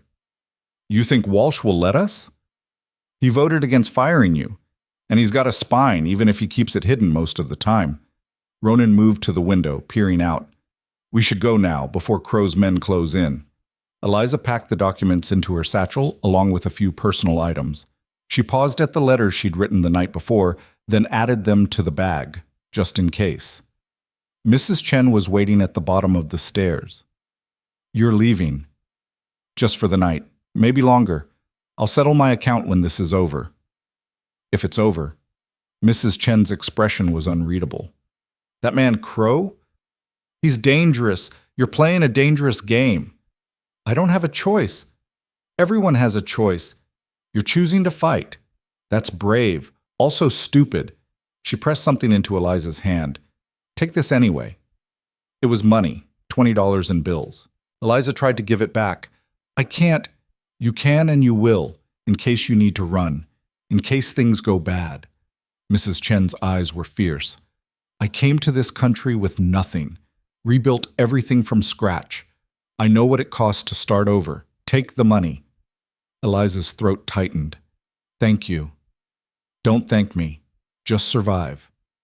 They slipped out the back door and made their way through the darkening streets toward the church. Eliza kept expecting Crow's men to appear to grab them, but the streets were quiet. Almost too quiet. The church was dark except for a single lamp in Reverend Walsh's study. Ronan knocked. 3 quick raps. Walsh opened the door, his thin face creased with worry. Come in, quickly. They stepped inside and he locked the door behind them. I heard about the Triple C, about what you did. How? Eliza asked. Catherine Crow came to see me this afternoon, told me everything. Walsh gestured them into his study. She's staying in the spare room upstairs, said she'd testify if needed. Relief washed through Eliza. That's more than I hoped for. Don't celebrate yet. Victor Crow has been here twice already, demanding to know if I've seen you. He's claiming you assaulted him and stole valuable documents. That's a lie, Ronan said flatly. I know. Catherine told me what really happened, but Crow's story is already spreading through town. By tomorrow, half the people at that meeting will think you're criminals. Then we'll have to change their minds fast. Eliza set down her satchel. Can I see Catherine? Walsh nodded toward the stairs. Second door on the right. Eliza found Catherine sitting by a window, looking out at the dark street. She'd changed into a simple dress, her hair down. She looked younger without all the trappings of Mrs. Victor Crow. You came, Catherine said without turning. I didn't know where else to go. I meant to the church, but most people would have run, taken those documents and disappeared. I'm tired of running, Catherine finally looked at her. Victor came by earlier. I've never seen him like that. Not angry, that I'm used to. This was different, cold, calculating. He's planning something. What? I don't know, but whatever it is, it won't be subtle. She stood. You should know. He's offering a reward, $200 to anyone who turns you in. That's a lot of money out here. Eliza's stomach dropped. $200. He wants you badly, wants those documents back even more. Catherine moved closer. What's your plan for tomorrow? Lay out the evidence, show everyone what he's been doing, hope enough people care to stand against him. And if they don't? Then I go down fighting. At least I'll have tried. Catherine was quiet for a moment. When I married Victor, I thought I was being smart, strategic. He was ambitious, successful, seemed like he'd go far. I thought I could shape that, guide it towards something good. What happened? He went far, all right, just not in any direction I could control. And somewhere along the way, I stopped trying, told myself it was about protecting Thomas, giving him stability. But really? She laughed, bitter. Really, I was just scared. Scared of starting over. Scared of being alone. You're not alone now. No, for the first time in 15 years, I'm not. Catherine met her eyes. Tomorrow, when you stand up there, I'll be standing with you. Whatever comes. They talked for another hour, going over the documents, planning what to say and how to say it. Catherine knew details Eliza didn't: financial arrangements, private conversations, the ways Crow had pressured committee members. Her testimony would be devastating, if she lived long enough to deliver it. Downstairs, Ronan was talking with Reverend Walsh in hushed tones. They looked up when Eliza entered. "We've got a problem," Walsh said, "but the sheriff stopped by, said he has a warrant for your arrest, you and Ronan both, breaking and entering, theft, assault." That was fast. Crow owns the sheriff, has for years. Walsh wrung his hands. "Legally, I should turn you over." "But you won't," Ronan said. Not a question. "No, I won't, but I can't protect you indefinitely. Once the sheriff decides to push, sanctuary won't mean much. We just need until tomorrow night after the meeting. We'll turn ourselves in if we have to." "If you're still alive to turn yourselves in," Walsh looked at them both. "Victor Crow doesn't lose, ever. You need to understand what you're up against." "We understand," Eliza said quietly. "We're doing it anyway." Walsh studied her for a long moment, then nodded. "Then I'll stand with you too, for what it's worth. It's worth everything." They spent the night in the church, taking turns keeping watch. Eliza tried to sleep, but kept startling awake at every sound. The wind rattling windows, floorboards creaking, her own racing heartbeat. Around 3 a.m, she gave up and went downstairs to find Ronan sitting in the front pew, gun across his lap. "Can't sleep either?" he asked. "Too much adrenaline." She sat beside him. "You ever think about what happens if we pull this off? If we actually expose Crow and survive?" "Honestly, no. I've been too focused on the surviving part." "But if we do, what then? I'm still fired. You're still wanted by the army. Catherine's still leaving her husband and her life." "Then we start over. Again. That's what people like us do." He looked at her. "Unless you've got other plans?" "I don't even know if I have tomorrow, much less plans." "Fair point." Ronan was quiet for a moment. "Can I ask you something?" "Of course." "Why teaching? With your education, you could have done a lot of things. Why that?" Eliza thought about it. "My mother died when I was 8, fever. After that, my father threw himself into work, and I was left with governesses and tutors. Most of them were terrible, just going through the motions, collecting a paycheck. But there was one, Miss Brennan. She actually cared, actually tried to make me think, not just memorize. She made a difference. She made all the difference. Showed me that education wasn't about status or polish. It was about understanding the world, having tools to shape your own life." Eliza smiled. "When everything fell apart in Philadelphia, teaching was the one thing I could still do, the one thing that felt honest. And now Crow's taking that too. He's trying, but maybe we can stop him." She looked at Ronan. "What about you? What do you want after all this?" "Honestly, a quiet life, a piece of land where nobody bothers me, maybe some horses." He paused. "Maybe someone to share it with." The air between them shifted, heavy with unspoken things. "Ronan, don't. Not yet." He stood. "Let's survive tomorrow first, then we can talk about what comes after." Dawn came gray and cold. They ate a sparse breakfast, bread and coffee that Reverend Walsh brought from somewhere, and went over the plan one more time. "I'll speak first," Eliza said. "Lay out my past, take away Crow's ammunition. Then I'll present the documents, walk through the timeline." "I'll back you up with what I know about Crow's business practices," Ronan added. "The intimidation, the loans he uses as leverage." "And I'll testify about the personal side," Catherine said. "The things he's said in private, the way he's manipulated the committee." Reverend Walsh cleared his throat. "I'll be there to keep order. Make sure everyone gets to speak." It was a thin plan, held together by hope and desperation, but it was all they had. The day dragged. Eliza paced, reviewed her notes, tried not to think about all the ways this could go wrong. Around noon, Margaret Boone showed up at the church. "I heard you were here," she said when Walsh let her in. "Thought you should know. The town's in an uproar. Half the people think you're heroes standing up to Crow. The other half think you're criminals who need to be hanged." "Which half is bigger?" Eliza asked. "Hard to say. but Crow's been working the crowd all morning, buying drinks at the saloon, making promises, reminding people who holds their loans. Will you be at the meeting? Margaret hesitated. I don't know if it'll help. I already voted against you once. Because you were scared. I understand that, but maybe it's time to stop being scared. Easy for you to say. You've got nothing left to lose.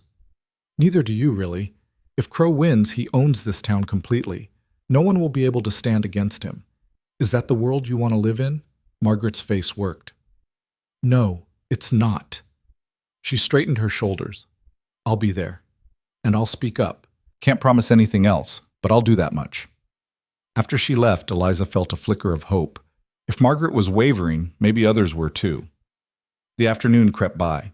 At 5 o'clock, people started gathering at the church. By 6, the building was packed. Ranchers and merchants, ranch hands and housewives, children darting between the pews. The whole town had turned out. Victor Crow arrived at 6:30, flanked by his ranch foreman and 3 other men. He walked down the center aisle like he owned the place, which, in a sense, he did. When he saw Eliza and Ronan at the front, his smile was cold and sharp. Miss Hartwell, Mr. Hale, how good of you to make this easy. We're not here to make anything easy, Eliza said. We're here to tell the truth. The truth? Crow laughed. The truth is you're thieves and liars. The truth is you broke into my home, assaulted me, and stole private documents. The sheriff has a warrant for your arrest. The sheriff can wait until after the meeting, Reverend Walsh said firmly. This is public business, and everyone has a right to speak. You're harboring criminals. I'm giving them due process, which is more than you've given anyone. Walsh moved to the front of the church.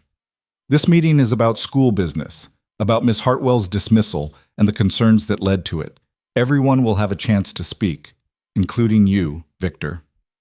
Crow's jaw tightened, but he nodded and took a seat in the front row. Walsh called the meeting to order. The crowd settled into an uneasy silence. We're here tonight to discuss matters relating to the school and Miss Hartwell's position. I'll ask everyone to remain civil and let each speaker finish before responding. He looked at Eliza. Miss Hartwell, you have the floor. Eliza stood, her knees shaking, but her voice steady. Thank you, Reverend. I want to start by addressing the elephant in the room, my past. Mr. Crow has made much of it, so let me lay it out plainly. She told them about Philadelphia, about her father's trial, the scandal, the broken engagement. She didn't dress it up or make excuses, just stated the facts. I didn't do anything wrong, she said, but I was judged guilty by association. So I left. I came west looking for a fresh start, a chance to be useful. I found that here, in Sweetwater. I've worked hard, taught your children well, done everything asked of me. And then you broke into my home, Crow interjected. I'm getting to that. Eliza pulled out the documents. Mr. Crow fired me not because of my past, but because I was in the way of his business plans. These documents prove it. She held up the first letter. This is correspondence between Victor Crow and the Rocky Mountain Railroad Company dated 6 months ago, 3 months before I even arrived in town. In it, Crow discusses acquiring the school land for a depot. He writes, and I quote, "The school property would be ideal, working to secure it through committee action." A murmur ran through the crowd. Crow's face went dark.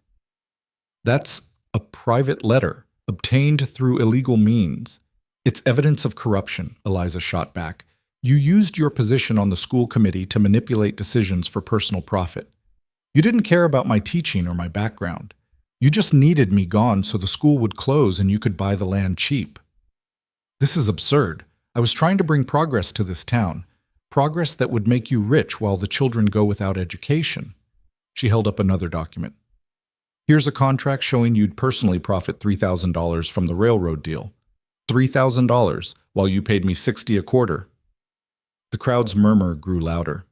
People were shifting, whispering, looking at Crow with new eyes. And here, Eliza continued, pulling out more papers, are records of loans and mortgages you hold over committee members.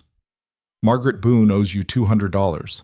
The Jensen Ranch has a mortgage with you. You've used financial leverage to control votes to ensure outcomes that benefit you. That's business, Crow said, but his voice had lost some of its certainty. That's corruption.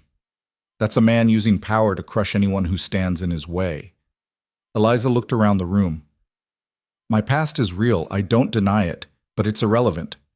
What's relevant is that Victor Crow has been manipulating this town for his own gain, and when I became inconvenient, he destroyed my reputation to remove me. Catherine stood. I can confirm everything she's saying. I was married to Victor for 15 years. I watched him do this over and over, find someone's weakness, exploit it, crush them if they resisted. Miss Hartwell is just the latest victim. Crow stood too, his face flushed. You would betray me? Your own husband? You betrayed yourself. You betrayed this town. I'm just finally admitting what I've known all along, that you care about nothing but power and money. You're hysterical. I'm clear-headed for the first time in years. Catherine's voice rang out. And I'm done being complicit in your schemes. The crowd was in an uproar now, people shouting questions, demanding answers. Reverend Walsh had to call for order 3 times before people settled down. Mr. Crow, Walsh said firmly, do you have a response to these allegations? Crow looked around the room, calculating. Eliza could see him weighing his options, deciding how to play this. The documents were obtained illegally, he said finally. Nothing presented here is admissible in any court. And as for the railroad deal, yes, I've been negotiating. Yes, I saw an opportunity to bring real growth to this town. That's not corruption, that's vision. Vision that requires destroying an innocent woman? Margaret Boone spoke up, her voice shaking but determined. Vision that requires lying to the committee? I never lied. You manipulated us, used our debts, our fears, made us feel like we had no choice. Margaret stood. I voted to fire Miss Hartwell because you made it clear my loan would be called in if I didn't. That's not leadership, Mr. Crow. That's extortion. More voices joined in, ranchers confirming similar pressure, merchants describing threats disguised as business advice. The tide was turning. Crow saw it happening. You're all making a mistake. I'm offering this town prosperity, a future. A future where you own everything and everyone, Ronan said, speaking for the first time. I worked for you, Crow. I saw how you operate. You don't build communities, you build empires. And empires need subjects, not citizens. Says the deserter with a false name. Should we tell everyone about your past, Hale? About the army charges? Go ahead, I'm not hiding it. Ronan's voice was calm. I deserted because I wouldn't be part of corruption, because I'd rather be honest and hunted than complicit and safe. If that makes me a criminal, I'll wear that name proudly. The crowd was shifting now, physically. People who'd been sitting with Crow were moving away, repositioning themselves. The power dynamic was changing right before Eliza's eyes. I move that we overturn Miss Hartwell's dismissal, Reverend Walsh said suddenly, that we reinstate her as teacher, effective immediately. Second, Margaret called out. All in favor? A chorus of ayes rang out. Not everyone, but enough. More than enough. Crow stood frozen, watching his control slip away. This isn't over. The sheriff can't arrest anyone without cause, Walsh said, and I think we all agree now that the accusations were fabricated. The documents were still stolen. Then file a complaint. Go through proper channels. But you won't, because that would mean letting a real judge see the evidence of your corruption. Walsh's voice was iron. You're done here, Victor. Go home. For a moment, Eliza thought Crow might explode. His face was purple, his hands clenched into fists. But then something shifted. A calculation.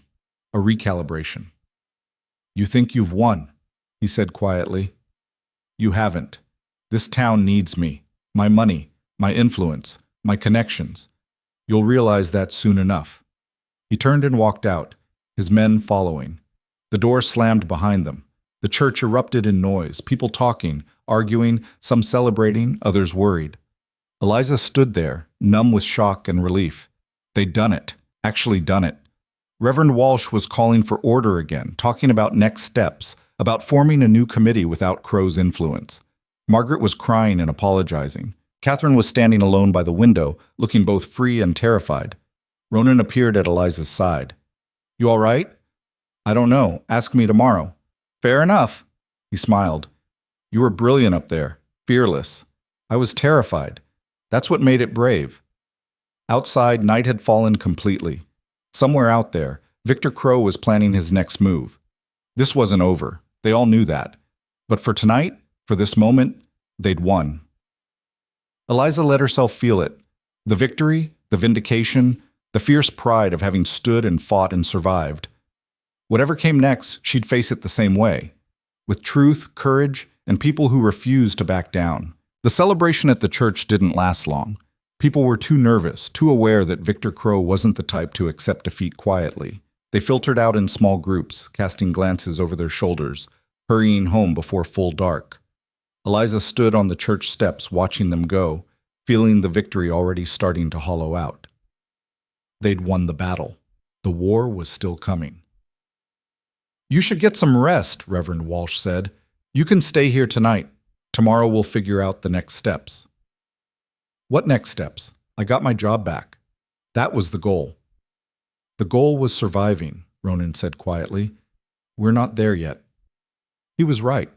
Eliza could feel it in the air, that electric charge before a storm breaks. Crow had left too easily, too quietly. Men like him didn't just walk away. Catherine appeared in the doorway, her face pale. "I need to talk to you, both of you, in private." They followed her into Walsh's study. She closed the door and leaned against it. "Victor's not done. I know him. He's planning something." "What?" Eliza asked. "I don't know exactly. But when he gets backed into a corner, he doesn't retreat. He doubles down, gets vicious." Catherine's hands were shaking. "And there's something else, Thomas. He was at the meeting, sitting in the back. He heard everything. Is that a problem?" Victor's whole world revolves around that boy, his legacy, his future. If Thomas turns against him because of what happened tonight— She broke off.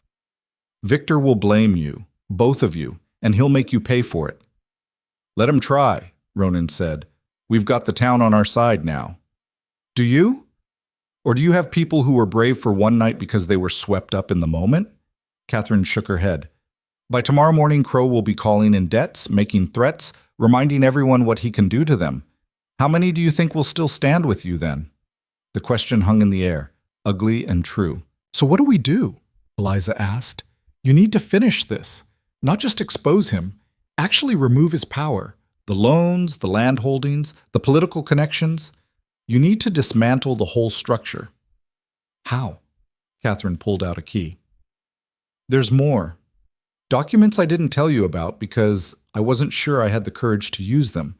But after tonight—" She took a breath. "Victor keeps a second set of books. Real accounts showing where the money actually goes, bribes to territorial officials, payments to the sheriff, illegal land acquisitions. Everything." "Where are they?" "Safe deposit box at the bank in Silver Creek. That's the key." She pressed it into Eliza's hand. "The box is in my name. I have the right to access it." Ronan frowned. "Silver Creek is 40 miles from here. That's a full day's ride." "Then you'd better leave tonight, because once Victor realizes what I've done, he'll get there first and destroy everything." "Come with us," Eliza said. "I can't. I need to stay here. Keep up appearances. Make sure he doesn't suspect." Catherine managed a wan smile.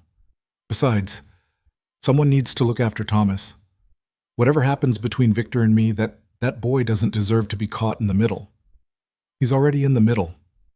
I know, but maybe I can pull him out before it's too late." She moved to the door. "Go, now. And don't come back until you have enough evidence to bury him completely." After she left, Eliza and Ronan looked at each other. 40 miles in the dark," Ronan said, "on horses that are already tired from this morning. It's going to be rough." "Everything about this has been rough." "Fair point." He checked his gun, reloaded it. "We'll need supplies, food, water, maybe a bedroll in case we have to stop." "I'll talk to Walsh, see what he can spare." 20 minutes later they were ready, saddlebags packed with bread, jerky, and 2 canteens of water. The horses looked at them reproachfully, clearly not happy about another long ride. "I know how you feel," Eliza told the buckskin as she mounted. They left through the back of the church, avoiding the main street. The town was quiet now, windows dark, everyone locked behind their doors. Smart people, staying out of the line of fire. The trail to Silver Creek wound north through rough country, hills and ravines, scattered pine forests, creek crossings that would be treacherous in the dark. Ronan led the way, navigating by moonlight and memory. They rode in silence for the first hour, both of them listening for sounds of pursuit. But the night stayed quiet except for wind and the creak of saddle leather. "You think Catherine's right?" Eliza asked finally. "That people will lose their nerve by morning?" "Probably. Fear's a powerful thing, and Crow's had years to build up that fear, make people believe he's untouchable." "But he's not. We proved that tonight. We proved he can be challenged. That's not the same as proving he can be beaten." Ronan glanced back at her. "The real question is whether you're ready to see this through. Because once we get those documents, once we actually move to destroy him, there's no going back. He'll come at you with everything he has." "He's already coming at me with everything he has." "Not everything. Not yet. Right now, you're still just an obstacle, an annoyance. Push hard enough, and you become an enemy. That's different." Eliza thought about Philadelphia, about her father's face when the verdict came down, the way his hands had shaken, about her fiancé's cold eyes when he told her the engagement was off, about the doors that closed, the friends who disappeared, the life that crumbled. She'd lost everything once before. The idea of it happening again should terrify her. Instead, she felt almost calm. "I'm ready," she said. "Whatever it takes." They rode through the night, stopping only once to rest the horses and eat some of the jerky. The moon tracked overhead, cold and distant. Somewhere an owl called hunting. Dawn found them in the foothills, the trail climbing steadily. Eliza's back ached. Her legs were cramping, but she pushed through it. They had maybe 6 hours before the bank opened in Silver Creek. 6 hours to get there, retrieve the documents, and figure out their next move. "How much farther?" she asked. 10 miles, maybe. We should reach town by mid-morning." "What's the plan once we're there?" "Get to the bank, use Catherine's key, grab everything in that box. Then we find somewhere safe to review it, figure out what we've got. And then? Then we go back to Sweetwater and finish what we started. Simple, direct, probably impossible." Eliza loved it. Silver Creek turned out to be bigger than Sweetwater, a real town with paved streets and brick buildings, a proper hotel, even a newspaper office. The bank stood on this main corner, solid and respectable. They tied up the horses at a public trough and went inside. A clerk looked up from his desk, taking in their dusty clothes and road-worn appearance with obvious distaste. "Can I help you?" "We need to access a safe deposit box," Eliza said. "Box number 47. It's in the name of Catherine Crow." The clerk's eyebrows rose. "You have authorization?" Eliza held up the key. "Mrs. Crow sent us. There are documents she needs." "I'll need to see identification." "We're not Mrs. Crow. We're acting on her behalf." "I'm afraid that's not how it works. Safe deposit boxes can only be accessed by the account holder or someone with written authorization." Eliza's heart sank. Of course it couldn't be that easy. Ronan leaned against the counter. "What if Mrs. Crow were to send a telegram confirming her authorization? Would that suffice?" The clerk considered.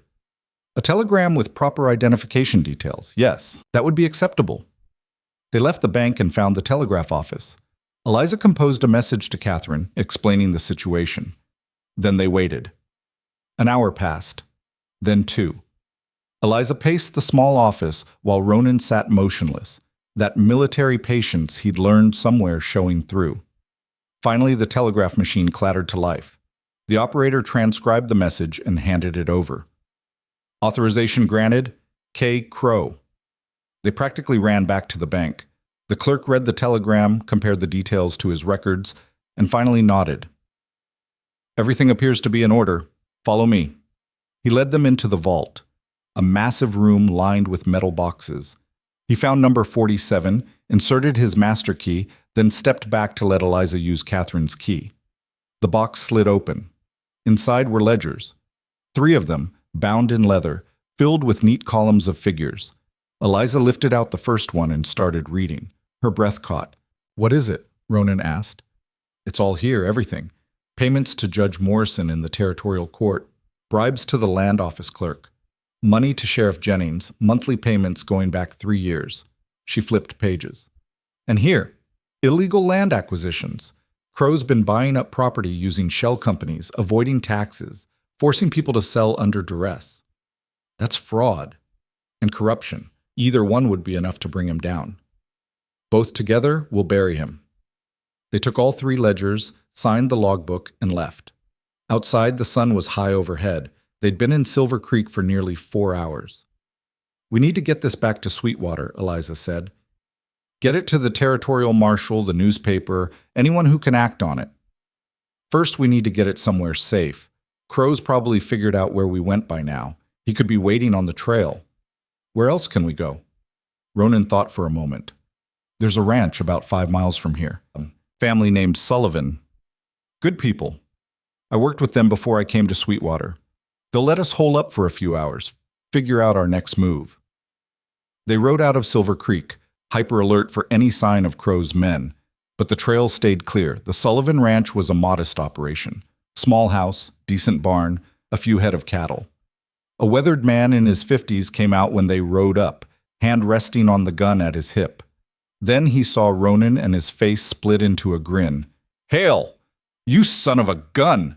Heard you were working down in Sweetwater." "Sullivan, good to see you." They shook hands. "I need a favor. Big one. Name it." "My friend and I need a place to stay for a few hours. Maybe use your barn to hide some things, and we might be bringing trouble with us." Sullivan's expression sobered. "What kind of trouble?" "The Victor Crow kind." A long pause, then, "Crow's a bastard. Been squeezing small ranchers like me for years, trying to buy us out cheap. You're going after him?" "We are." "Then you can have whatever you need. Barn's yours. I'll keep watch." They stashed the ledgers in Sullivan's hayloft, covered with a tarp and buried under loose hay. Then they sat down to plan. "We can't just ride back to Sweetwater," Ronan said. "If Crow's men are watching the trails, we'll be sitting ducks." "What if we don't go back?" Eliza said slowly. "What?" "What if we take this straight to the territorial capital, to the marshal's office, the attorney general, bypass Crow's local influence entirely?" "That's 2 days hard riding, maybe 3. "So we do it. We can send word back to Sweetwater, let people know what we found, but we deliver the evidence directly to someone Crow can't touch." Ronan considered. "It could work, but it's risky. A long time exposed, a long way to travel." "Everything about this is risky. At least this way we control the timeline." Sullivan had been listening. "I can help with that. Got a buckboard you can use. Looks like you're just hauling supplies. Less obvious than 2 people on horseback carrying mysterious packages." "We'd stand out less," Ronan admitted. "And I can ride to Sweetwater," Sullivan continued. "Deliver a message, let folks know what's happening, cover your backs that way." Eliza looked at this man who barely knew her, offering help without hesitation. "Why are you doing this?" "Because Crow's been running roughshod over decent people for too long. Because someone needs to stand up to him. And because," he smiled, "because if Ronan trusts you, that's good enough for me." They spent the rest of the afternoon preparing. Sullivan loaded the buckboard with legitimate cargo, sacks of grain, tools, supplies, and created a hidden compartment under the floorboards where they could stash the ledgers. It wouldn't stand up to a thorough search, but from the outside it looked like any other farm wagon. Eliza wrote a letter to Reverend Walsh explaining what they'd found and where they were going. Sullivan promised to deliver it personally. By evening, they were ready. The plan was to leave at first light, travel as openly as possible, just a couple heading to the territorial capital on business. Hide in plain sight. Sullivan's wife fed them a huge meal: beef stew, fresh bread, apple pie. Real food, the kind Eliza hadn't tasted in months. She almost cried at the simple kindness of it. "You're brave," Mrs. Sullivan said as she cleared the plates. "Both of you. Most people wouldn't stand up to someone like Crow." "Most people are smarter than us," Eliza said. "Maybe, but smart doesn't always mean right." That night, Eliza slept in the Sullivans' spare room while Ronan took the barn. She lay in the darkness, exhausted, but unable to fully relax. Tomorrow they'd start the most dangerous part of this whole insane journey. She must have dozed eventually because the next thing she knew, Ronan was shaking her shoulder. "We need to go. Now." "What's wrong?" Sullivan just came back from checking the road. "There's a group of riders heading this way. 6 men, moving fast. Could be Crows." Eliza was up and dressed in seconds. They grabbed the ledgers from the barn, loaded them into the hidden compartment in the buckboard, and hitched up Sullivan's draft horse. Go the back way, Sullivan said, pointing. Trail through the north pasture, comes out on the main road 5 miles east. It'll add time, but you'll avoid whoever's coming. Thank you, Eliza said, for everything. Just make sure it counts. Make sure you bring that bastard down. They drove out into the pre-dawn darkness, the wagon lurching over rough ground. Behind them, Eliza could see lights approaching the Sullivan ranch. You think they'll hurt him? She asked. Sullivan can handle himself. And he'll play dumb, say we left yesterday heading west. Send them on a false trail. The wagon jolted through the darkness, following a path Eliza could barely see. Ronan drove with the confidence of someone who'd spent years navigating by starlight and instinct. They reached the main road just as the sun came up, painting the sky in shades of pink and gold. The territorial capital lay northeast, across open country and through 2 small towns. 2 days if they pushed hard. They settled into a steady pace, the wagon creaking along, looking for all the world like farmers on an errand. Mid-morning, they passed a group of riders heading the opposite direction. Eliza's heart hammered as they approached, but the men barely glanced at them. Just a couple in a farm wagon, nothing interesting. Crow's men? Eliza whispered when they were past. Probably, looking for 2 people on horseback. We don't match the description. The first day passed without incident. They stopped once to rest the horse and eat some of the food Mrs. Sullivan had packed. Eliza's back ached from the wagon seat, her whole body stiff and sore. How much farther? We're making good time. Should reach Parker's Junction by nightfall. We can sleep there, push on tomorrow. Will it be enough? Even if we get these ledgers to the marshal, will it actually stop Crow? It'll give the authorities everything they need to prosecute. Fraud, bribery, corruption. He could go to prison for years. But what about Sweetwater? What about the people there who are counting on us? Ronan was quiet for a moment. We're doing what we can, Eliza. Sometimes that has to be enough. Parker's Junction was barely a town, a trading post, a stable, and a boarding house that had seen better days. They paid for a room and stabled the horse, then carried the ledgers inside wrapped in oilcloth. The boarding house keeper was a taciturn woman who didn't ask questions, just took their money and pointed them to a room upstairs. Eliza collapsed on the bed, every muscle screaming. I can't remember the last time I was this tired. The church, 2 nights ago. That was a different kind of tired. This is physical. Ronan sat in the room's single chair, checking his gun for the 100th time. We should take turns sleeping, just in case. You think they'll find us here? I think Crow's persistent, and we've been lucky so far. Luck doesn't last forever. Eliza wanted to argue, but she was too exhausted. Wake me in 4 hours. You need sleep too. She was unconscious within minutes. When Ronan shook her awake, the room was dark. What time is it? Just after midnight? We've got company. Eliza was instantly alert. Where? Downstairs. 3 men asking the keeper if she's seen a man and woman traveling together. She's telling them no, but I don't know how long that'll hold. What do we do? Back window. There's a roof below it. We can climb down, get to the stable, take the wagon, and run. They moved quickly, quietly. Ronan went first, lowering himself onto the roof tiles, then reaching back to help Eliza. The ledgers were wrapped in a blanket slung over her shoulder. Below, they could hear voices. The boarding house keeper arguing with someone, insisting she hadn't seen anyone matching their description. They made it to the edge of the roof and dropped into the alley behind the building. The stable was 50 feet away across open ground. Stay low, move fast. They ran, made it halfway before someone shouted, There, the alley! Ronan grabbed Eliza's hand and they sprinted for the stable. Behind them, boots pounded on dirt. They burst through the stable door. The draft horse nickered, startled. Ronan was already hitching it to the wagon, hands moving with practiced speed. Get in! Eliza scrambled onto the seat. The stable doors burst open and 2 men rushed in, guns drawn. Hold it right there!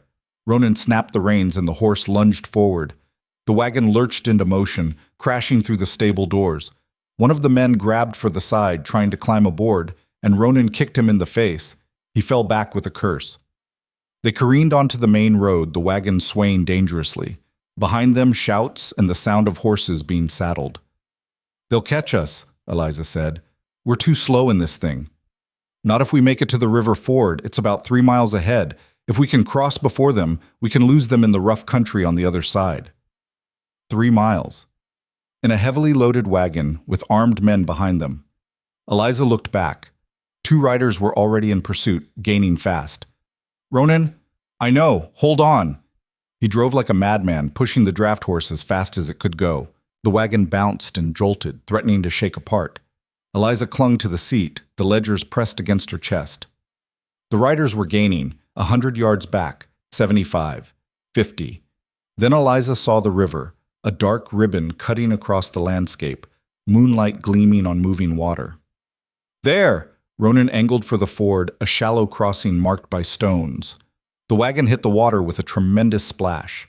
The current grabbed at the wheels, trying to pull them sideways. Come on, Ronan muttered. Come on! The horse strained, pulling hard. The wagon inched forward, water up to the axles now. Behind them, the riders reached the bank. One of them urged his horse into the ford. The current caught the horse and it panicked, rearing. The rider fell off, splashing into the water. The second rider hesitated, seeing what happened to his companion. The wagon reached the far bank and climbed out, water streaming from the wheels. Ronan didn't slow down, just kept driving, putting distance between them and the ford. We made it, Eliza breathed. For now. They drove through what was left of the night, pushing the tired horse as gently as they could while still making time. By dawn, they'd covered another 15 miles. The territorial capital came into view around noon, a real city, with paved streets and government buildings and more people than Eliza had seen in months. They drove straight to the marshal's office, a stone building near the Capitol. Eliza climbed down on shaking legs, clutching the ledgers. Inside, a deputy looked up from his desk. Help you? We need to see the territorial marshal. It's urgent. He's busy. It's about Victor Crow. We have evidence of corruption. The deputy's expression changed. Wait here. 5 minutes later, they were sitting in Marshal Tate's office, laying out the ledgers on his desk. Tate was a hard-eyed man in his 50s, with the look of someone who'd seen it all and believed none of it. Talk, he said. Eliza talked. She told him everything. Crow's manipulation of the school committee, the railroad scheme, the illegal land deals. She showed him the ledgers, walked him through the entries. Tate read in silence, his expression growing darker with each page. This is explosive, he said finally. If it's real. It's real. We can prove it. We have witnesses, Catherine Crow, members of the town council, people Crow's been extorting for years. Crow's well connected. He's got friends in the territorial government. Are you one of them? Tate's eyes narrowed. No, Miss Hartwell. I'm not. He closed the ledger. I've had my eye on Crow for years, but I could never get enough evidence to move on him. He's too careful, too good at covering his tracks. He tapped the ledger. This changes everything. What happens now? Now I send deputies to Sweetwater to arrest Victor Crow on charges of fraud, bribery, and corruption. We'll seize his business records, interview witnesses, build a case. He looked at them both. You two will need to testify. Are you prepared for that? Yes, Eliza said without hesitation. It won't be easy. Crow's lawyers will tear you apart, try to discredit you in every way possible. Let them try. I've got nothing left to hide. Tate smiled, grim and approving. All right then. We do this properly. By the book. He stood. I'll have my deputies escort you back to Sweetwater for your own protection. When? Tomorrow morning. You both look like you're about to fall over. Get some rest. We've got a long fight ahead. They found a hotel, a real one with clean sheets and hot water. Eliza took a bath that turned the water black with road dust, then fell into bed and slept for 14 hours straight. When she woke, Ronan was sitting by the window, watching the street. What time is it? Almost noon. The marshal's men will be here in an hour. Eliza sat up, her body still sore but functional. What happens when we get back to Sweetwater? Crow gets arrested. We testify. Justice gets served, hopefully. And after that? Ronan turned to look at her. After that, you go back to teaching. I find work somewhere. We rebuild our lives. Separately? The question hung in the air between them. Ronan crossed the room, sat on the edge of the bed. I told you before, I want a quiet life, a piece of land, maybe some horses. But I also... He stopped. started again. I've been alone for 5 years, running, hiding, never letting anyone get close because it was safer that way. And then you showed up, all fierce and brave and completely unprepared for what you were getting into. Sounds about right. And somewhere along the way, I stopped wanting to be alone. He took her hand. I don't know what happens next, Eliza. I don't know if I'm even allowed to want a future with someone, given what I am. But if I could choose, I'd choose you. Eliza's throat was tight.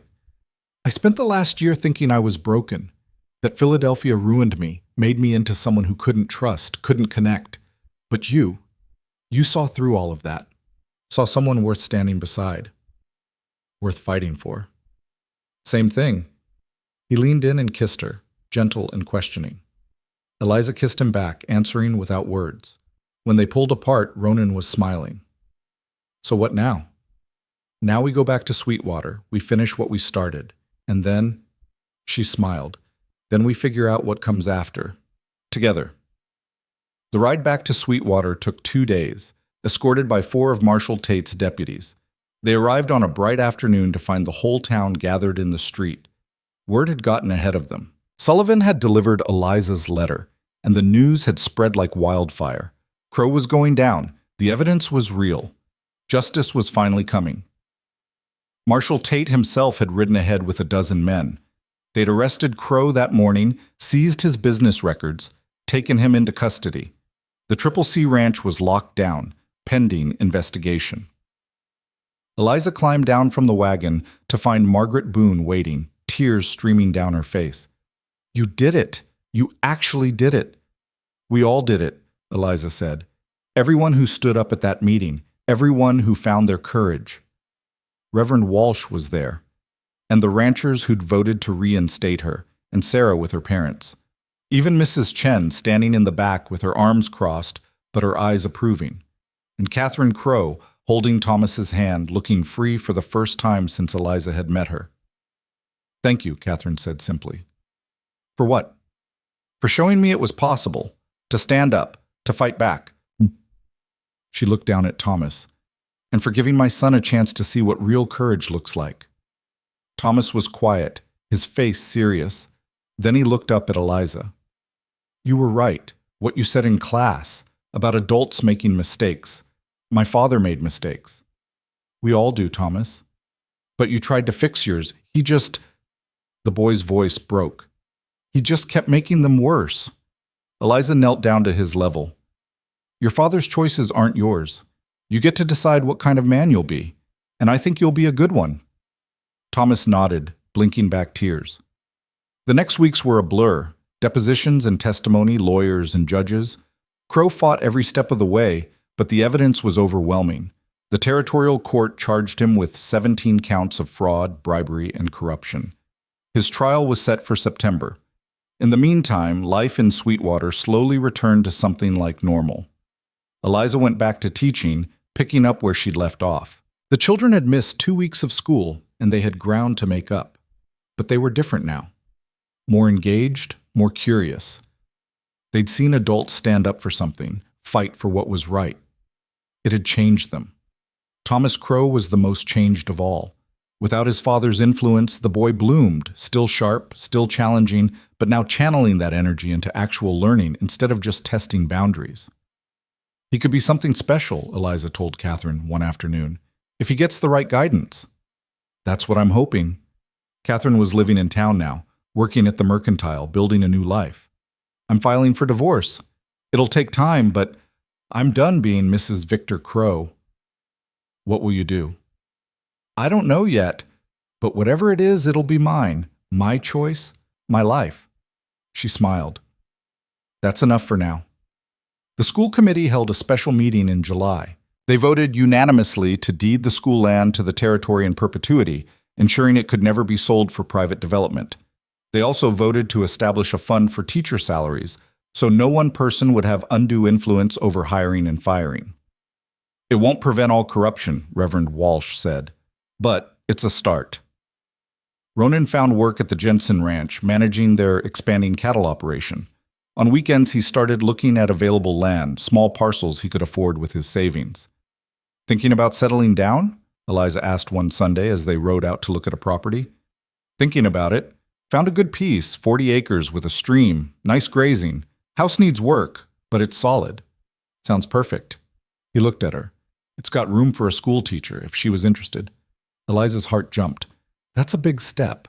I'm aware, and I'm not assuming anything, just putting it out there, an option if you wanted. They rode in silence for a while, following the creek that wound through the property. It was beautiful, rolling hills, good grass, mountains in the distance. I'd need to keep teaching, Eliza said finally. That's not negotiable. I wouldn't ask you to stop. And we'd be partners, equal. Not you running things and me just existing alongside. Equal partners. I wouldn't want it any other way. Then, yes, I'm interested. Ronan broke into a grin so wide it transformed his whole face. Yeah? Yeah. He pulled his horse alongside hers and kissed her right there in the middle of the empty land, with the mountains watching and the creek singing and the future spreading out before them like an open road. They were married in September, a week before Crow's trial. Reverend Walsh performed the ceremony in the church, with half the town in attendance. Margaret Boone cried. Catherine brought Thomas, who stood solemn and straight in his best suit. Even Mrs. Chen came, bringing a cake that was the best thing Eliza had ever tasted.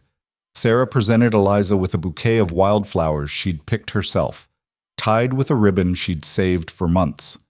For luck, the girl said. Even though you don't need it, you make your own luck. Eliza hugged her tight, thinking about how far they'd all come, how much they'd all changed. Crow's trial lasted 3 weeks. Eliza and Ronan both testified, laying out the timeline, the evidence, the systematic corruption. Catherine took the stand and told the truth about her 15 years as Mrs. Victor Crow, holding nothing back. The jury deliberated for 2 hours. Guilty on all counts. Victor Crow was sentenced to 12 years in territorial prison. His assets were seized to pay restitution to the people he'd defrauded. The Triple C Ranch was broken up and sold, the proceeds distributed to his victims. When the verdict was read, Crow looked across the courtroom at Eliza. His eyes held pure hatred. She looked right back, unafraid. You lose, she thought. Finally, completely, you lose. A year later, Eliza stood in the yard of the small ranch she and Ronan had built together, watching the sun set behind the mountains. The house was finished now, modest but solid, with a porch where they could sit on summer evenings and a study where she could prepare her lessons. The school in Sweetwater was thriving. They'd hired a second teacher to help with the growing number of students. Thomas Crow was top of his class, talking about going east for college eventually. Catherine had opened a dress shop, making a good living with her needle and an eye for fashion. She seemed younger every time Eliza saw her, like she was aging backward into the person she was supposed to be. Ronan came up behind her, slipping an arm around her waist. What are you thinking about? How different everything is from a year ago. How much has changed? Any regrets? Eliza thought about it. About the fear and the fighting, the nights of terror and the moments of triumph. About the person she'd been when she stepped off that stage in Sweetwater, scared, ashamed, running from her past. About who she was now. No regrets? Not one. Good. He kissed the top of her head. Because I was thinking there's another piece of land adjacent to ours, 20 acres. We could expand, maybe start a real horse breeding operation. How would we pay for it?